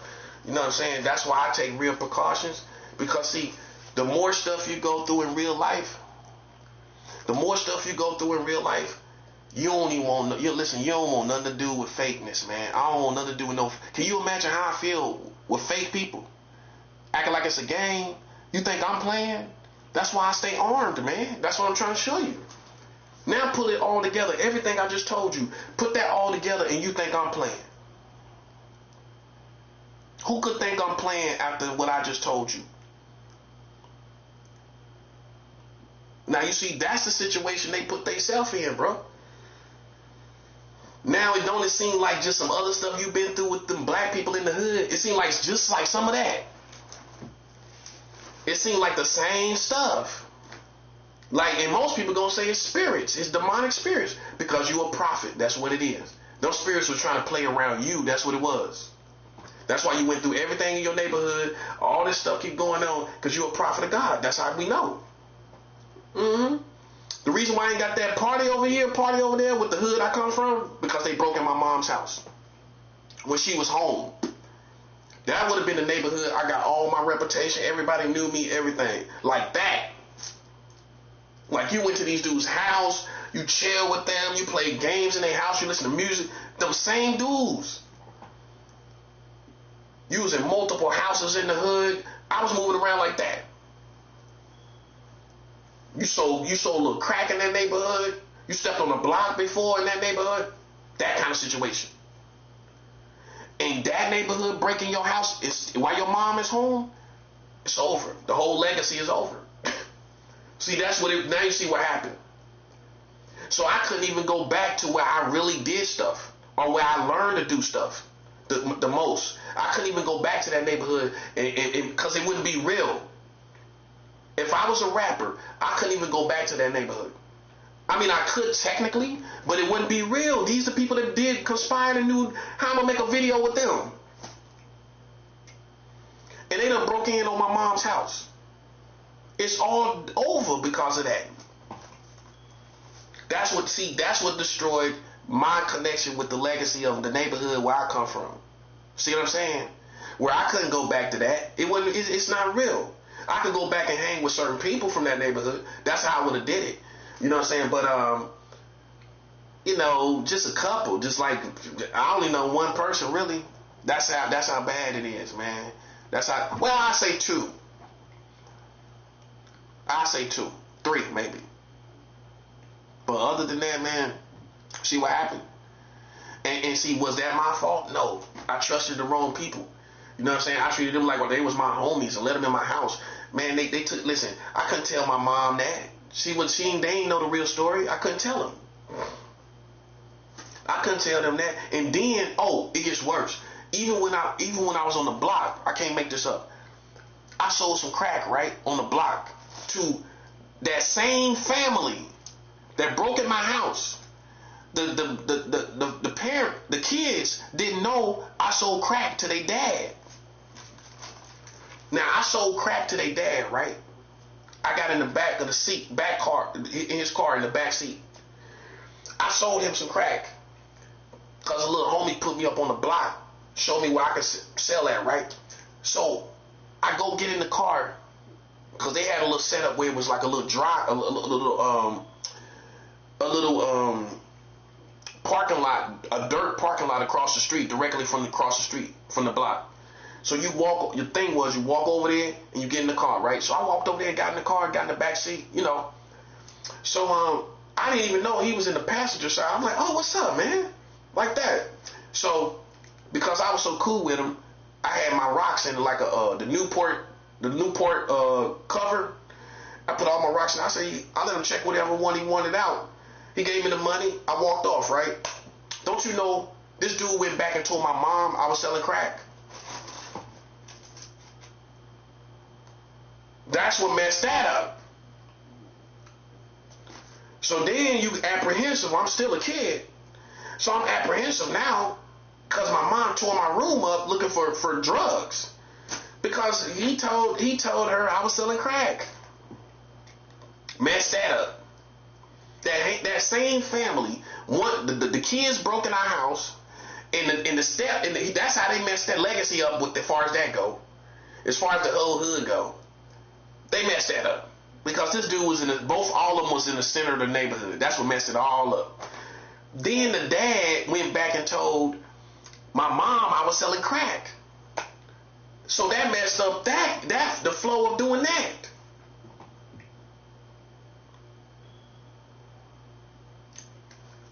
And so, see, man, that's why, man, that's the story and the legacy, understanding where I come from and everything. And so that's why you see these bumps in the road where it's like, okay, show us where he was really down at. That's what happened, bro.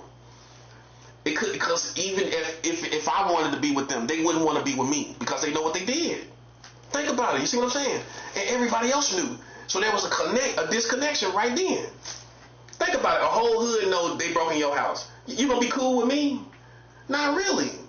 You forced to choose sides. You forced to just kind of say, he cool, but, you know what I'm saying? Like that kind of situation. But I still connected with certain people just because that's just how I am. But so that's what happened, man. That's how it happened.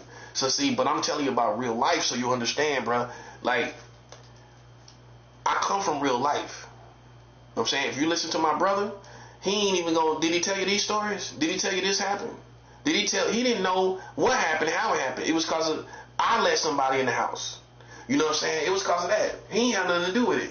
See, those are the stories he ain't gonna tell you about. Because how would he know? He's younger than me. How would he know certain things? That's why you gotta ask the older brother. You don't ask no younger brother. How he know what his older brother doing?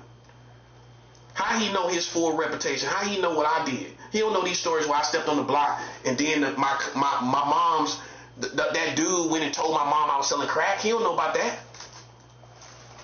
He ain't never sell no crack on our blocks. My brother ain't never sell no crack in our neighborhood.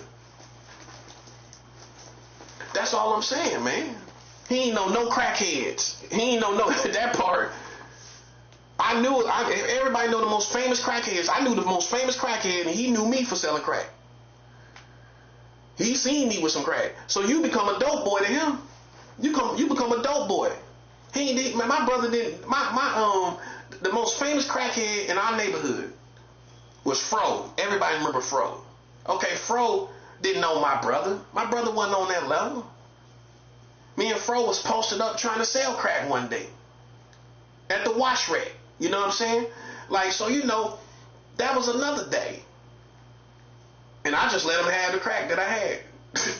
I had some crumbs, I think, left. Or whatever. It wasn't crumb. But I just said, you can have it.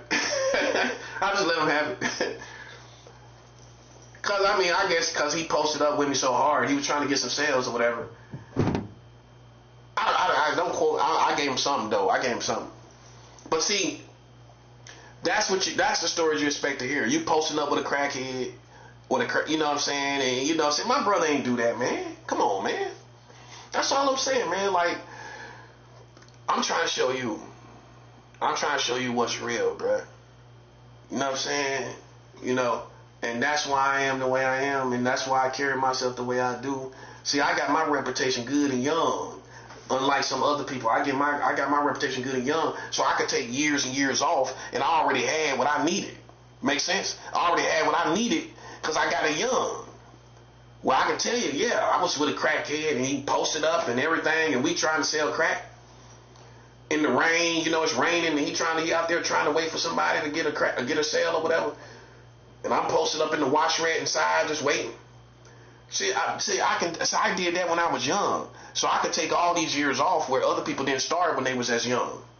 Especially back in the day. You know what I'm saying? In the 90s and all of that, Generation X, they ain't, you know, some people ain't really, you know, they wasn't really that young starting out.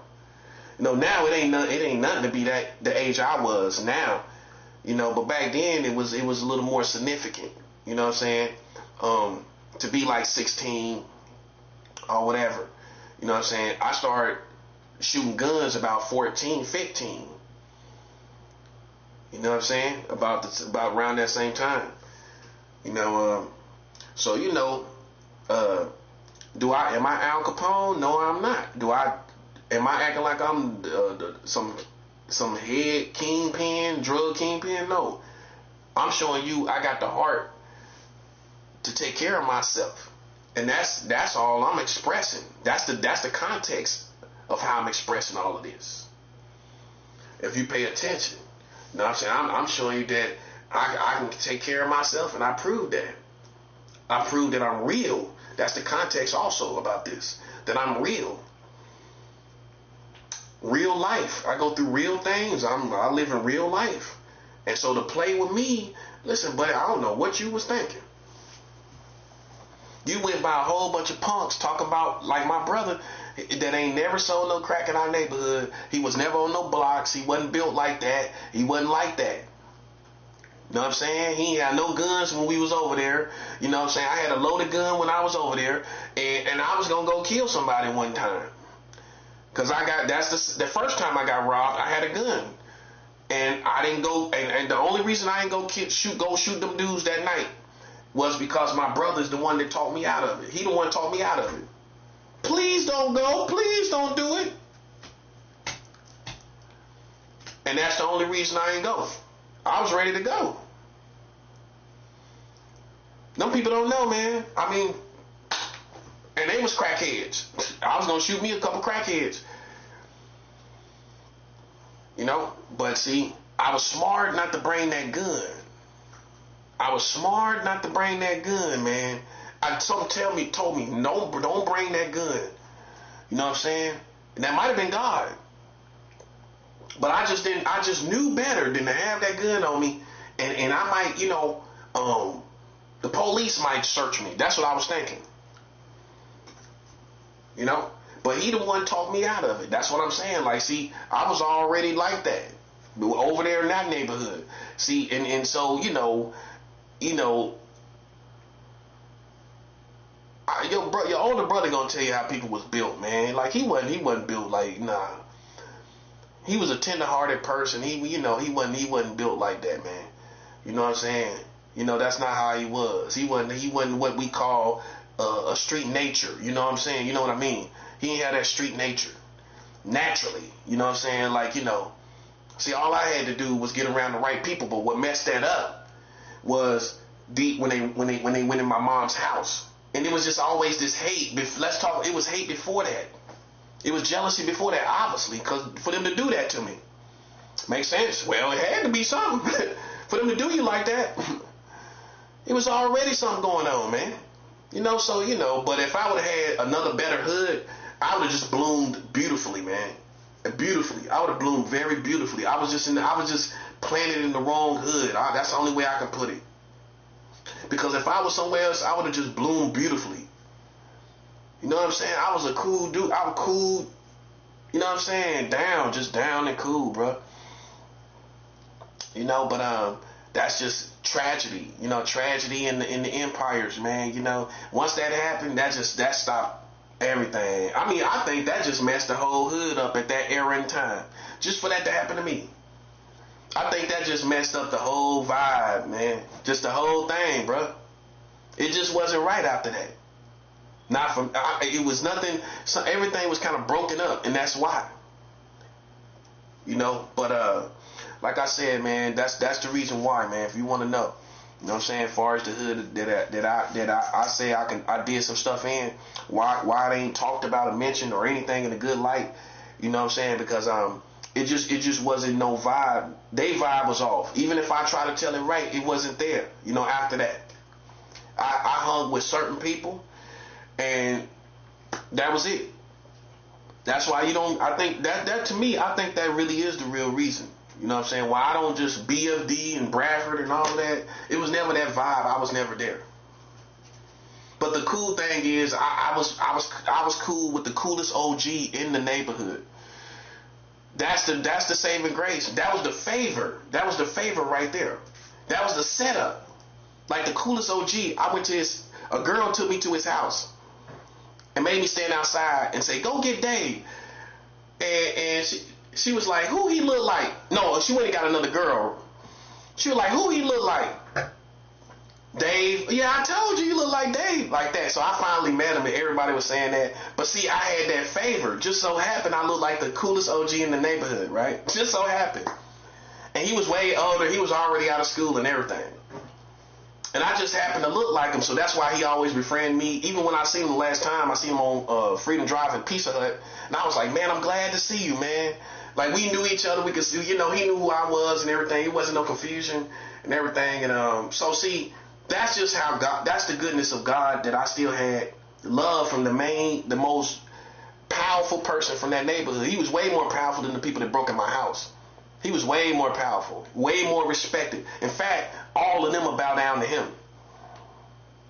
To this OG that always gave me love. So that's kind of what was my saving grace, if you will, as far as like that neighborhood. I always was cool with the coolest OG, because we kind of look similar, so that's just funny, you know what I'm saying? But see, my brother wasn't that deep in the hood to even know the OGs and all of that stuff, man. You know what I'm saying? So, man, that's all I'm saying, bro. He ain't know no OGs over there. He can't tell you nothing. That's all I'm saying. That's all I'm saying, bro. And you should expect that if he a younger brother, how he gonna tell you about that? You know what I'm saying? Come on. See, only in the movies you're gonna see an older brother get beat by a younger brother. That's the movies. In real life, how in the world that's gonna happen? You got all this time on your brother. You got all this, and he ain't really in the streets. By the time his eyes open, everything's been done. You know, as far as the streets go and all of that stuff. And you ain't really was out there. You know, most likely you wasn't. I ain't never do no. I did one crime with my brother, and that was it. We did one crime together. That was it. We only did one crime. That's it. Like me and my cousin, I did crimes with my cousin, not my brother. And we ain't get caught. But my cousin's stupid enough to tell the people that we did it. And I don't know if he told them that I did it. But he gonna go back years later and tell them that he did it. Like trying to clear the air. Like, why would you tell them that? He gonna go back and tell the people he did it. Like, why would you go back and tell them you did that? I hope he didn't mention my name. I don't know. He probably did. I think he did. He gonna go back and tell them he did all of that. Because you can't be right with people if you don't. You can't. That's why he had to do it. But for me, man, I feel like, man, I ain't say nothing about it because, first of all, it's a crime. That's number one. Number two, I feel like it wasn't personal. But you could take it personal. You could say it was personal. But I don't feel like it was personal. You know what I'm saying? I don't feel like it was personal. You know what I'm saying? And you know, that's how I look at it. That's why I feel like, man, sometimes it ain't no way you can tell people in a situation like that it wasn't personal. You know what I'm saying? You can't tell them that. You can't tell them that, man. You know what I'm saying? What we stole was guns. We stole some guns. You know what I'm saying? I can't tell people that wasn't personal. They ain't gonna take it that way, but it wasn't. It really wasn't. It's about something you want and they got it.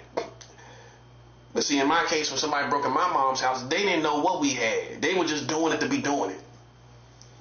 You know what I'm saying? But if you got a temptation of these dudes got guns, these young dudes, and they want them guns, it ain't got nothing to do with but that. But he gonna go back and tell them people. See, he should have told, I hope he ain't mentioned me. I hope he didn't. He might have didn't. But just because my family did that, you see what I'm saying? He go see how that look. Even though he might have not mentioned that I was with him. They gonna still think about my family is the one, even if they didn't know my part. They still gonna think your family was the one that did it. So I don't know, man. You know what I'm saying? Like, I just think I did pretty good. You know what I'm saying? Like, as far as the streets, you know what I'm saying? Because even me and my cousin did them crimes, he gonna go back and tell the people he did it years later. That's what messed up that whole story for him. He gonna go back and tell them. He gonna go back and tell them he stole guns out their house. I'm sorry, man. I listen. I'm sorry. That I had to take to the grave. There ain't nobody gonna really know. There ain't nobody gonna know what happened. Everybody got secrets, man, like that. I ain't gonna tell them people I did that because it's gonna do more damage than good, and you're gonna see it. You're gonna misinterpret it. See, in that case, you doing more damage than good. It's not nothing personal. And then it was an immature act, and you was young, and you wanted guns, and everybody did, and that's just what it was. You know, so that to me, that just did more damage than good to tell that person, them people that he stole guns. You know what I'm saying? That just did more. That was more damage than good. And like I've said before in the past, that's not that crime right there is not something I'm proud of. But you know, no, because it's who we did it to. I already said that that was something I wasn't proud of. But like I said, it was just young dudes want guns, and that's facts. Black dudes want guns, that's facts. And you young too? You a teenager? But do I feel like the need to tell them? nah. Cause I know it's gonna do more damage than good. It ain't no need. If you don't move past it, there ain't no need to tell you. It ain't no need to tell you. And see, that same female did something to us that was crazy. Like, for example, she gave the people that that we did that to, she gave a street dude, my grandmother's name, my grandmother's number, and I never even checked her on that. She gave my grandmother my number, my number, my grandmother's number to a street dude, and the dude called and talked to my grandmother. So that's why, like, for me, I let her get away with that, boy. She got away with that real good. Because I mean, that's like something we never talked about, man. Because by the time I talked to her, it was always catching up, right? Well, I never really got to talk to her consistently enough to say, yo, man, why you give somebody my grandmother's number? And when that happened, I got in the car ready to ride on somebody. That dude that she gave the number. That's the only crime me and my brother was about to do. We got in the car with guns and everything because this dude called my grandmother's house, and I just felt some type of way. I felt some type of way about it, man. And what I wasn't thinking about was, how did he get the number? Because I wasn't calling her at the time, so she didn't get it from her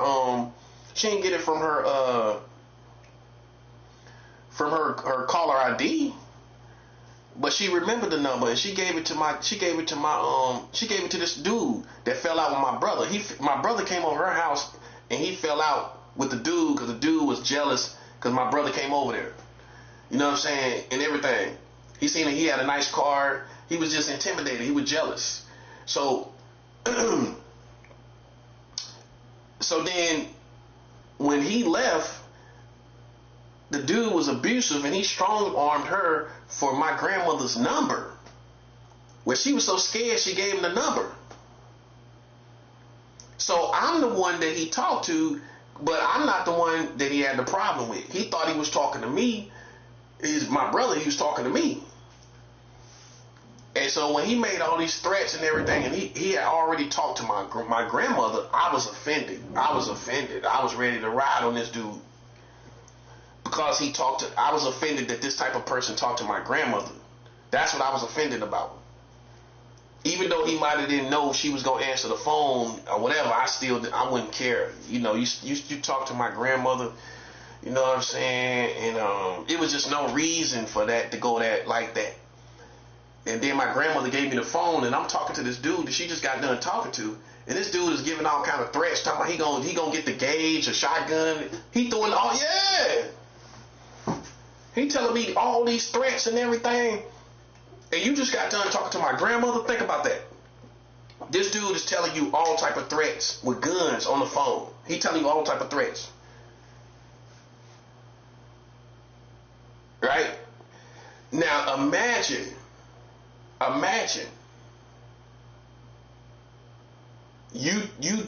you realize he was talking to your grandmother right before he started telling you all these threats, what he was gonna do to you with gun, talking about, I'm gonna get the gauge and all of this.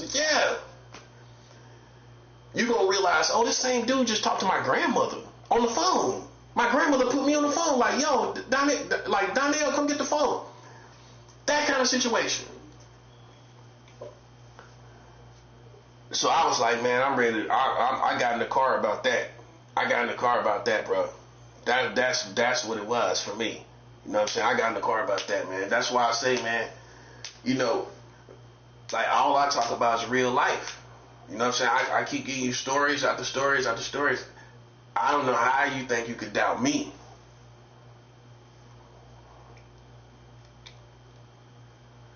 You know what I'm saying? It's just no way. You know what I'm saying? It's just no way. I give you real stories, okay, but you listen to fake stories. You listen to stuff you don't really know. But you ain't listen to the real stuff. You know what I'm saying? Then when you do, you're jealous. You know what I'm saying? So then we expose you for being like haters, fraudulent, whatever else you want to call it. That's why all this stuff happened, man. It's not that I was supposed to be necessarily famous or whatever, that's what destroyed it. That's why you're being destroyed. It's because people played with somebody they shouldn't have been playing with for too long. It's that too. It's not who I am, it's how long they thought they could play with me, bro. That's all, man. That's like God ain't gonna let you play with no human being that long and nothing happens to your community. That's it. It could have been anybody. It could have been a homeless man on the streets. If you would have played with a homeless man for 10 years, bro, something gonna happen to you. Something gonna happen to you.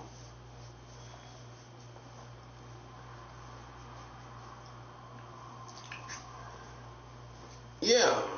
So that's what happened. It ain't even so much who I am. It's how long they play with me. That's what I want you to look at as far as their karma. Their karma is like that. They ain't telling you how long they played with a person. Like that don't mean nothing. You play with a person over 10 years, bro. You don't think nothing gonna happen to you. All black folks gonna say, of course something gonna happen to you. You play with somebody. I don't care who it was. You could probably kick a dog around for 10 years and something might happen to your foot. You might get your foot cut off for all you for you kicking that dog for 10 years. You kick that same dog for 10 years, you might get your foot cut off or something. You gotta get your foot amputated. You know what I'm saying? Anybody that understand karma know darn well you can't play with nobody that long, man. You know, so you gotta add that into the equation instead of acting like I'm just this famous person or this special person.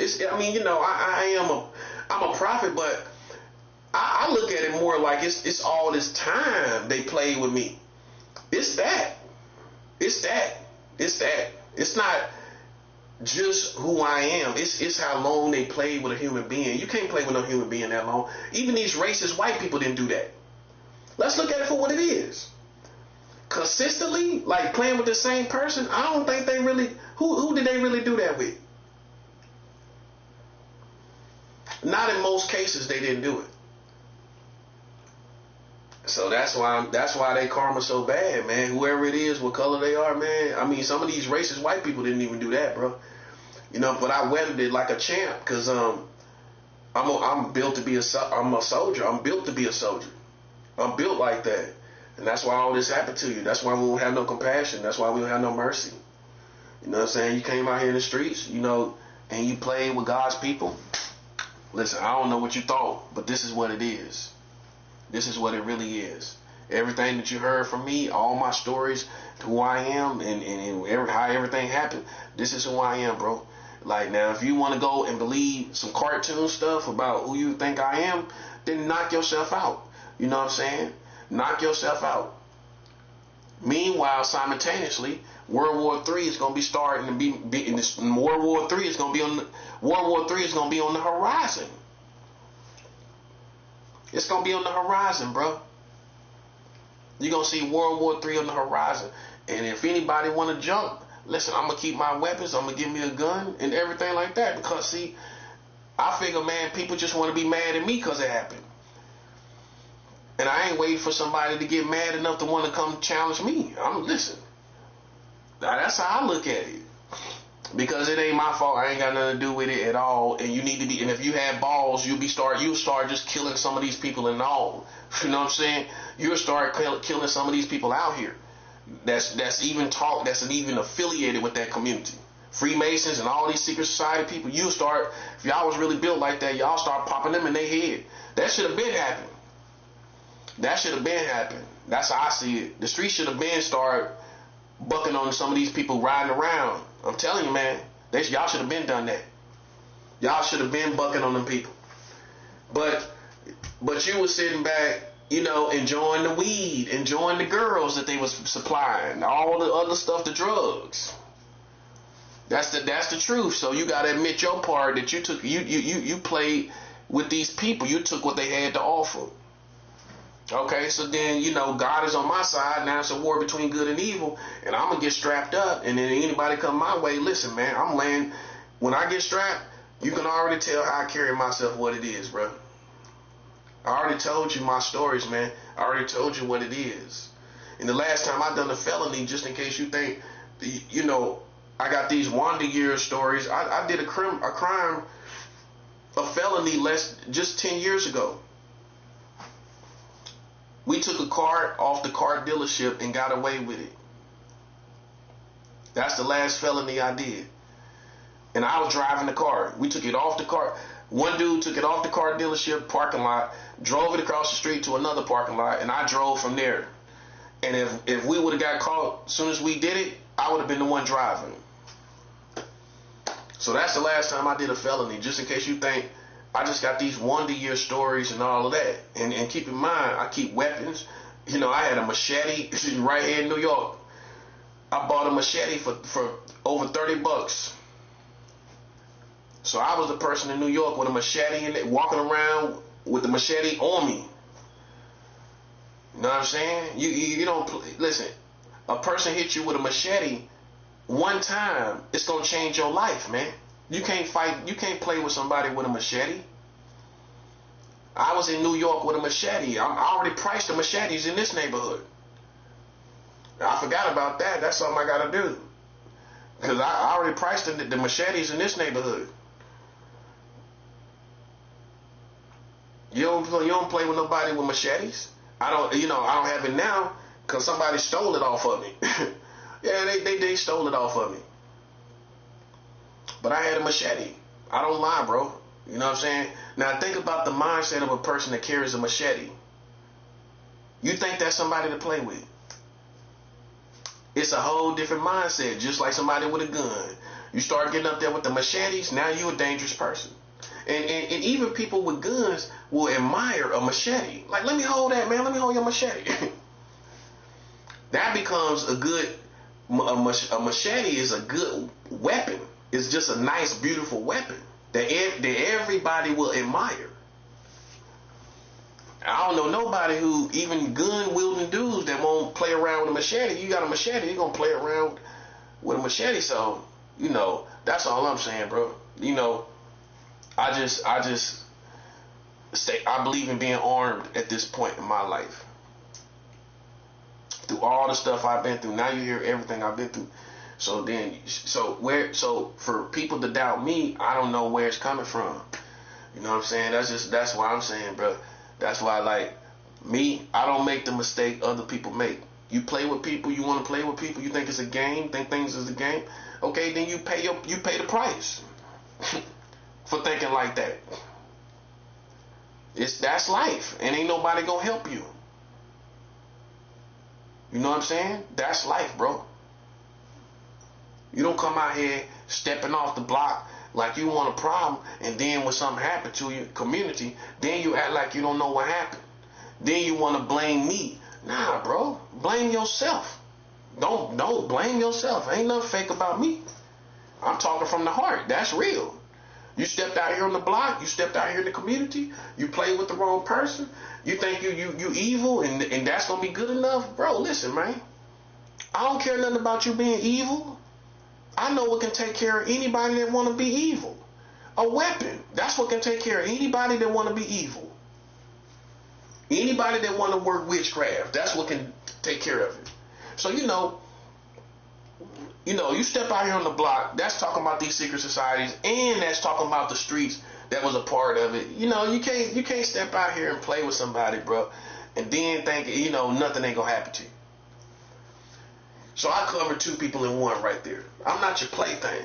You know what I'm saying? I'm not subject to your opinion. Now that you know who I am, listen, man, I don't care nothing about you. If you ain't willing to die for it, if you ain't willing to die for this situation, listen, I don't know what you're gonna do.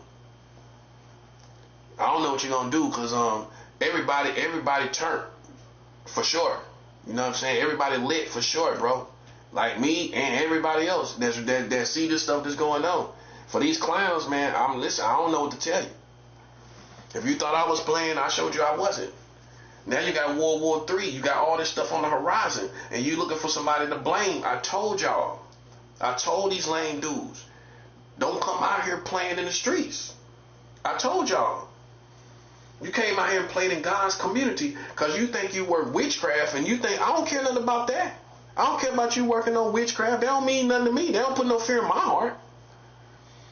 So what? Witchcraft is just an intention at best for me. I don't care if you got bad intentions, so what? I don't care about your bad intentions. You know what's better than bad intentions? An armed man. An armed man, buddy. I don't care nothing about your bad intentions. As a black man, we you know how many people we go through and are around that have bad intentions towards towards black people? White people got bad intentions. America got bad intentions towards black people. You having bad intentions towards me, that don't break my heart. And you should have wondered why. But you're too stupid to know why. Because I'm black. I don't care about your bad intentions. A black man already been around people with bad intentions. Tell me you haven't. And you, especially if you're from the old school, you already done been around people with bad intentions and all of that. Witchcraft ain't nothing but bad intentions to me. And that's what some of these white folks have had for us in America and even our own black people, as you hear the stories that I tell you. You know, so bad intentions don't, you see what I'm saying? Bad intentions don't mean nothing to me, man. You know what I think about as with a sober mind, how I defend myself. That's it. That's all I'm going to think about. All I'm going to think about is defending myself. That's it. I don't care about your bad intentions. It don't break my heart at all. Because I'm going to do what I need to do. And I'm doing what I need to do. That's why all this is happening to y'all. So how you think my heart is broken when I'm doing what I got to do too? I'm doing what I got to do. Okay, so then my heart ain't broken. Not at all. You thought I was a little rabbit around here, buddy. Listen, man. Come on, bro. Listen. Man, listen, bro. Man, I'm a silverback gorilla, man. I'm a silverback gorilla. You understand me, bro? I'm a silverback, man. You know what I'm saying? You act like I'm a rabbit running around here. Listen, buddy, listen. Have you seen your community? You see these wars popping off. You think that's an excuse? You think I'm playing? You think that's something I'm just riffing off of and it really ain't got nothing to do with nothing? Man, look at your community, man. It's in shambles. Your community in shambles. Now you realize, oh man, that was another good one. That was one of the greats. That's another good one. The only difference is I survived. I chose to survive. You know what I'm saying? I chose to live. And I'm glad I did. I'm glad I did. I'm glad I took the precautions enough to survive in every way, to see these people suffer like they suffered. Because I needed to see it. I wanted to see this. Playing in my lane and playing with me, yeah, I want to see this community suffer. I want to see you suffer. That's right. That's right, buddy. And can everybody get on my vibe? Nope. Everybody's not gonna get on my vibe. How could you feel like I feel? Why would you feel like? So I don't expect everybody to feel like me, but I expect you to understand that God is moving on from these Americans. Now that's what you gotta accept. You know, you ain't gotta feel like me, but God done moved on, bro. God done moved on. You can't play with God's people, and God is right there with you, man. Listen, no, it don't work like that. Okay, well, if you thought it would happen, then why you incompetent? If you thought this would happen, then why would you be in your predicament? How you fall into the predicament? If you thought it would happen, then why you end up in this situation? We don't believe that. You thought about it, but you didn't think it would happen. So let's correct that. You thought it would happen, but you didn't really believe that. No, you didn't. No, you didn't. If you believed it, you would have took adjustments like I do. You don't tell no man like me, I knew that would happen, and then it happened. How you knew it would happen and it still happened? Because you didn't take proper precaution, which means you just thought about it. You didn't believe, you didn't know that would happen. People say, I knew that would happen. No, you didn't know that would happen. You thought about it. That's why all this happening to you. That's why nobody don't feel sorry for you. I don't feel sorry for you. You shouldn't have played out here in the field. You shouldn't have played. And if you was real, you shouldn't have came out here playing with people you shouldn't have been playing with. So I don't feel sorry for you for what? No, I don't feel sorry for you. Shouldn't have came out here in the field. Yeah, everybody tired of you, man. You know what I'm saying? Because my thing is this. Ain't nobody that great.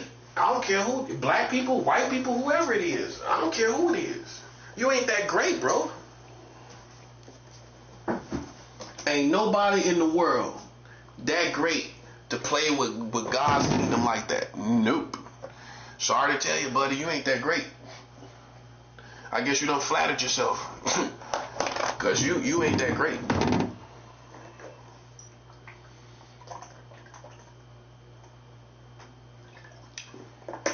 So it's not a matter of see, that's why it's not a matter of me being so great, bro. It's just that you did so much for so long that's why this happened to you. That's how you know I'm humble. I'm a prophet, but you played too many games for too long, and nobody don't feel sorry for you, and that's why we willing to go ahead and let the whole community die, because it's so much done happen anyway, man. It don't matter. This country is gone. Can't you see? It ain't. Who's gonna be next? You can see it. You can see the void already. Who's gonna be next after Trump? It's a void. You can already tell it's over. You can feel it. You can't even feel who's next. You can't feel who's next, can you? You can't feel the next person, can you? No, I don't. I ain't nobody in my mind that's gonna be after this. Nope. I'm not predicting that it's the end after Trump or whatever, but I definitely don't feel it. When I look ahead and I use my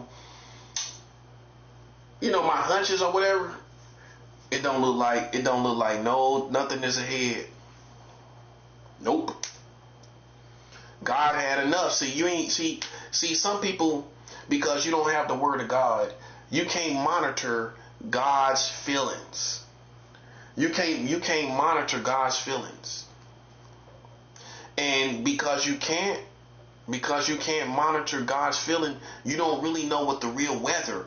You don't know what the real weather is. The real weather is that all of this is about the end. This is all about the end. And you might be caught up in the community or whatever. It doesn't matter. None of that matters. You haven't been paying attention to God's feelings about all of this. And the way we know God's feelings is the word of God. Right? Not us being biased towards America. That's not how you're going to figure out how God feels. You're going to figure out how God feels. Not based on what America's going through. No, not that either. You're going to know how God feels based on the word of God. That's how you're going to know. And that's it. And you haven't been paying attention. So it's like the deception is people is in a whole other world than the real world. That's the whole punchline. You could do real things, like I was just talking about things happening in the streets and all of that, but you're still not in the real world. According to judgment, in judgment time, and God in judgment time that's coming because of all these things, that world you're not in. Right? You're not in that world. And so it's like you have to have somebody to show you, okay? And it's a blessing if you even get that. If you even get a voice of clarity in a time like this, it's just a blessing. You know what I'm saying? Because it's people that can't even see this, man. It's a lot of people that can, but you don't really believe it wholeheartedly. You kind of do, you kind of don't. I'm telling you, it's not going to get better. You might as well prepare for the end of time. might as well prepare for it. You know, it's not gonna get better. You know, it's not a gimmick. It's like, it's, you know, all I can tell you, man, is people reap what they sow. They pay for what they do, bro. Everybody got to pay for what they do. We can't step out here with our chests out trying to play with people and playing around. I mean, who does that? I don't even know black people that would do that. That's why I say people that done this is black people's most corniest moment. You know, you thought you was being slick and cute, but now you played yourself. You know what I'm saying? It backfired. Now it don't look as good as you thought it would. Now you don't look powerful. You look like you weak. You know what I'm saying? Well, one man beat everybody. One man beat Brooklyn. Like, I don't know. You know, but before I beat you, I beat the white Americans. Before I beat you, I beat white America. So, man, you know, like I said, I done sent money to Japan today. That's another level. You know what I'm saying? I've been meaning to do that for some time, a couple months, in Tokyo. You know, so, you know, it's just another lane. You know what I'm saying? We're going to see more stuff happen. That happened right during the fast, right during the time all this stuff is happening with the 48-hour deadline with Iran and Trump. So I'm glad I gave an offering to Japan over there while this happened. Yeah, man, this is real. This is real. You know what I'm saying? I equate the people that did this to like these Marilyn Manson type of people. Like, and you shouldn't have brought that out here in the jungle, man. You know what I'm saying? If you want to be bad, you should have did that with the little suburban white boys. You should have kept that over there with them. Because now you see, man, it's people that can give you a run for your money. That's spiritual. That don't care nothing about that witchcraft. I don't care nothing about it. We can change this whole community, man. And I'ma live. That's the thing about it. America done killed so many good people. God made sure I lived. You did it to too many people. And that includes black people. You killed too many good people. You know what I'm saying? And that's just what it is, man. So, you know, that's why, like I said, I got my head screwed on straight. I definitely do. And you know, all this stuff, all the games people play, listen, man, I don't feel sorry for you.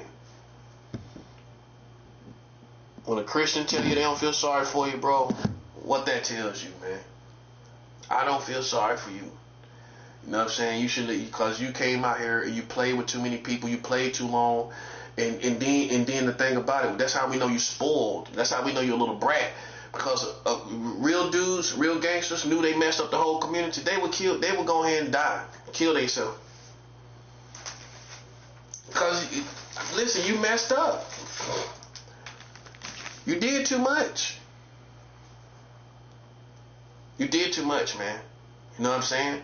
You can't, you know, it's hard to even compare them people to anybody that's been in you know, anybody like us. Like, I don't know what a street dude probably see all he did and want to die. Go ahead and die. Because it ain't nothing. You done messed up your honor. You done messed up your respect. You done stepped on a prophet. Now the whole community messed up. You know what I'm saying? It's just a mess. It's a whole big mess. It's not just me. It's the whole thing. It's a whole mess. So I don't see how you can want to live. I don't see what you think you're going to... In other words, I don't see what you think you're going to do in the future. I don't know what you're looking forward to in the future. I don't know what you're looking forward to. I mean, that shows you, man, how some people think they so grand and great, bro.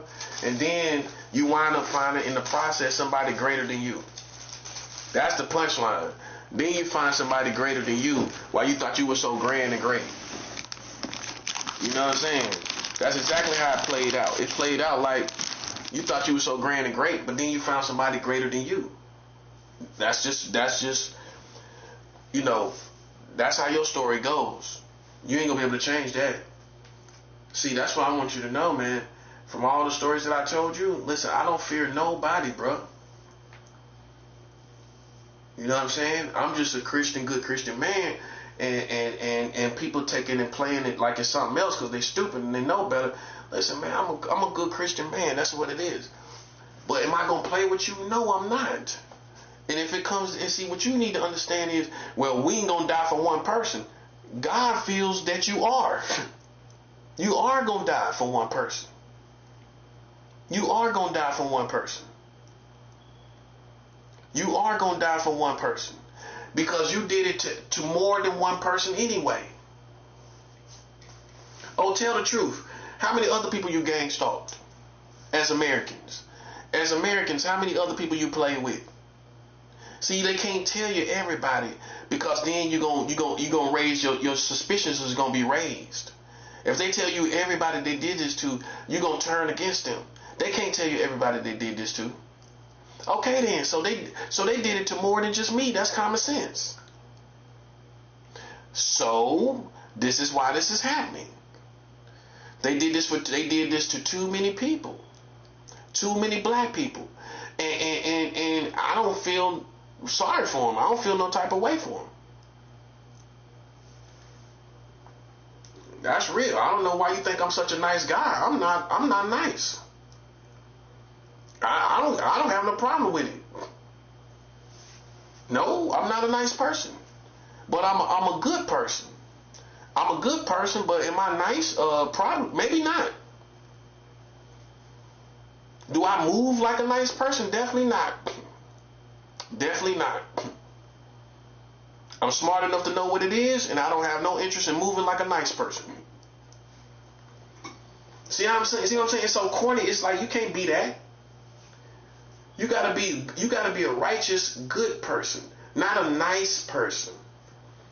Nice to everybody and everything and all that. You know.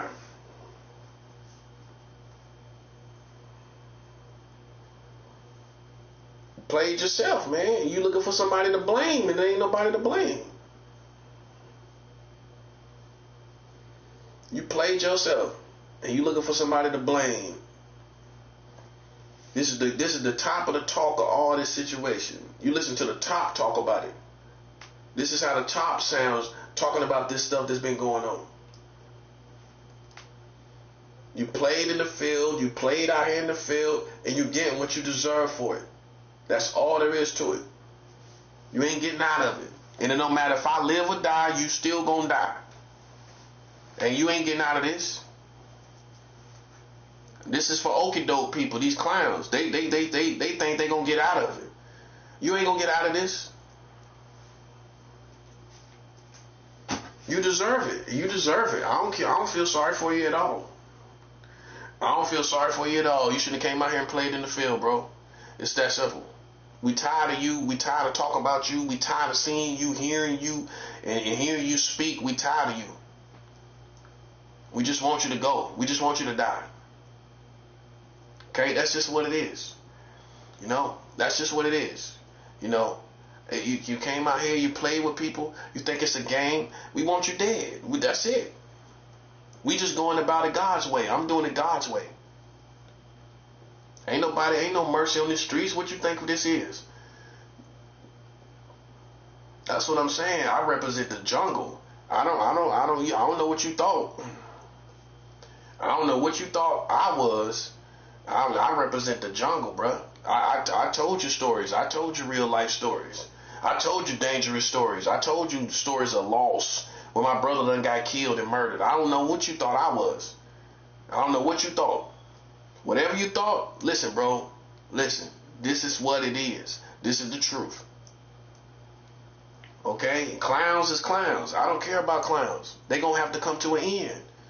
And see, what they don't realize is, man, is when the law ends, I'm gonna be the same person with an armed or assault rifle. I'm gonna have armed assault rifles, everything, bro. I ain't gonna sit back and just be sitting in the corner praying. No, I'm gonna have assault rifles when all this is over and the world starts to end. Listen, buddy, I'm gonna be an armed man. I'm telling you how it is. Yeah, I mean, like, listen, you a clown, you a cartoon. I'm not. You came out here, you play with people. Listen, man, you can't even be definitely mad at me. You play with me. That's why I try to tell people, I could be the most angriest man in the world. Okay? I don't care about your anger. You know who's angrier than you? Me. Obviously. I'm more angry than all of you. You ain't more angrier than me. How? For what? Oh, well, you got natural frustration because of your own actions. You got natural anger and frustrations. You got more anger than me. All the hell I've been through for years and years. I just learned how to channel it. That's why you've been mistaken, that you think you're more angry than me, buddy. Listen, my anger runs so deep, bro. You have no idea. Literally. I just learned to be a politician and to channel my anger the proper way and get stuff done. Instead of spazzing out in the whole big world and then you just go to jail. That's nothing. So I give God the praise. I just had enough patience to let God do what he needed to do to you. I just had enough patience to let God take care of this. That's what you're looking at. So anytime you think that you're more angry than me, buddy, that's a myth. That's a myth. MYTH. It's a myth. For you to think you're more angry than me, you can't be more angry than me. I just learned to channel this anger in a productive way. Okay? You throwing stuff around, everything like that, man, listen. I'm one of the most angriest men in the world. The only difference is I learned how to channel it the right way. That's why I get respect for having strength, something only masters could see. I channeled it the right way where people can respect what I do. And I can respect what I do. And God respects what I do. I channeled it the right way. While you are like a teenager, a mess, butthurt, ratchet, and I just channeled my anger the right way and got my job done. But don't ever make the mistake of thinking you're more angrier than me. Like I'm just some happy-go-lucky person over here. I just learned how to channel my anger the right way and make it count. And that's my strength. That's what shows you I got strength. How you know I'm a strong person? Because I channel my anger the right way. See, that's how you know somebody's a strong person. Instead of just bashing somebody in the head, you know what I'd rather do? I'd rather channel my anger the right way and finish this job and finish what I'm doing. Channel this anger the right way and get this job done. That's what I'd rather do than lashing out about this and lashing out. We passed that anyway. I ain't worried about none of that. I'm zeroing in on the job. I'm zeroing in on getting this job done. See, that's all I'm doing. Once you zeroed in, you zoned out. I'm zoned out. Now I'm just talking for the books. I'm just talking for like people who just really want to know what it is. You know what I'm saying? That kind of thing. Other than that, man, listen, man, I don't owe people no explanation. I don't owe nobody no explanation. And I'm not subject to nobody's opinion. Right? I'm just stating everything for the record. I'm not scared to die. So I'm going to speak my mind. At all costs. That ain't gonna ever change. And so you should try it. You should try it yourself. Speaking your mind, living like a real man. living like a real woman. Because ain't nobody gonna shut me down. I'm sorry to tell you. I'm sorry to tell you, buddy. Ain't nobody gonna shut me down. You're gonna keep playing around me, and it's gonna end a lot quicker. You listen, you thought it couldn't end quicker. It's gonna get worse. God is gonna show you it can get worse and worse and worse and worse with everything, every little thing you do. Everything you do. Including this building, people in this building, people in this neighborhood, every little thing, every little step you take, buddy. Listen, we can make it worse and worse and worse beyond your imagination. Just when you think it can't get worse, it can get worse. Okay? I try to tell y'all, man, listen, bro. You decided to be a clown. That's why people on my side. You decided to be a clown. Then you mad at me? Because you decided to be a clown. Come on, bro. You played yourself, man. That's all I'm saying. You played yourself. I told y'all, man, listen, I told you everything was going to happen like it's going to be all this stuff is going to be you're going to turn the corner and there ain't going to be no America. That's what it's coming to.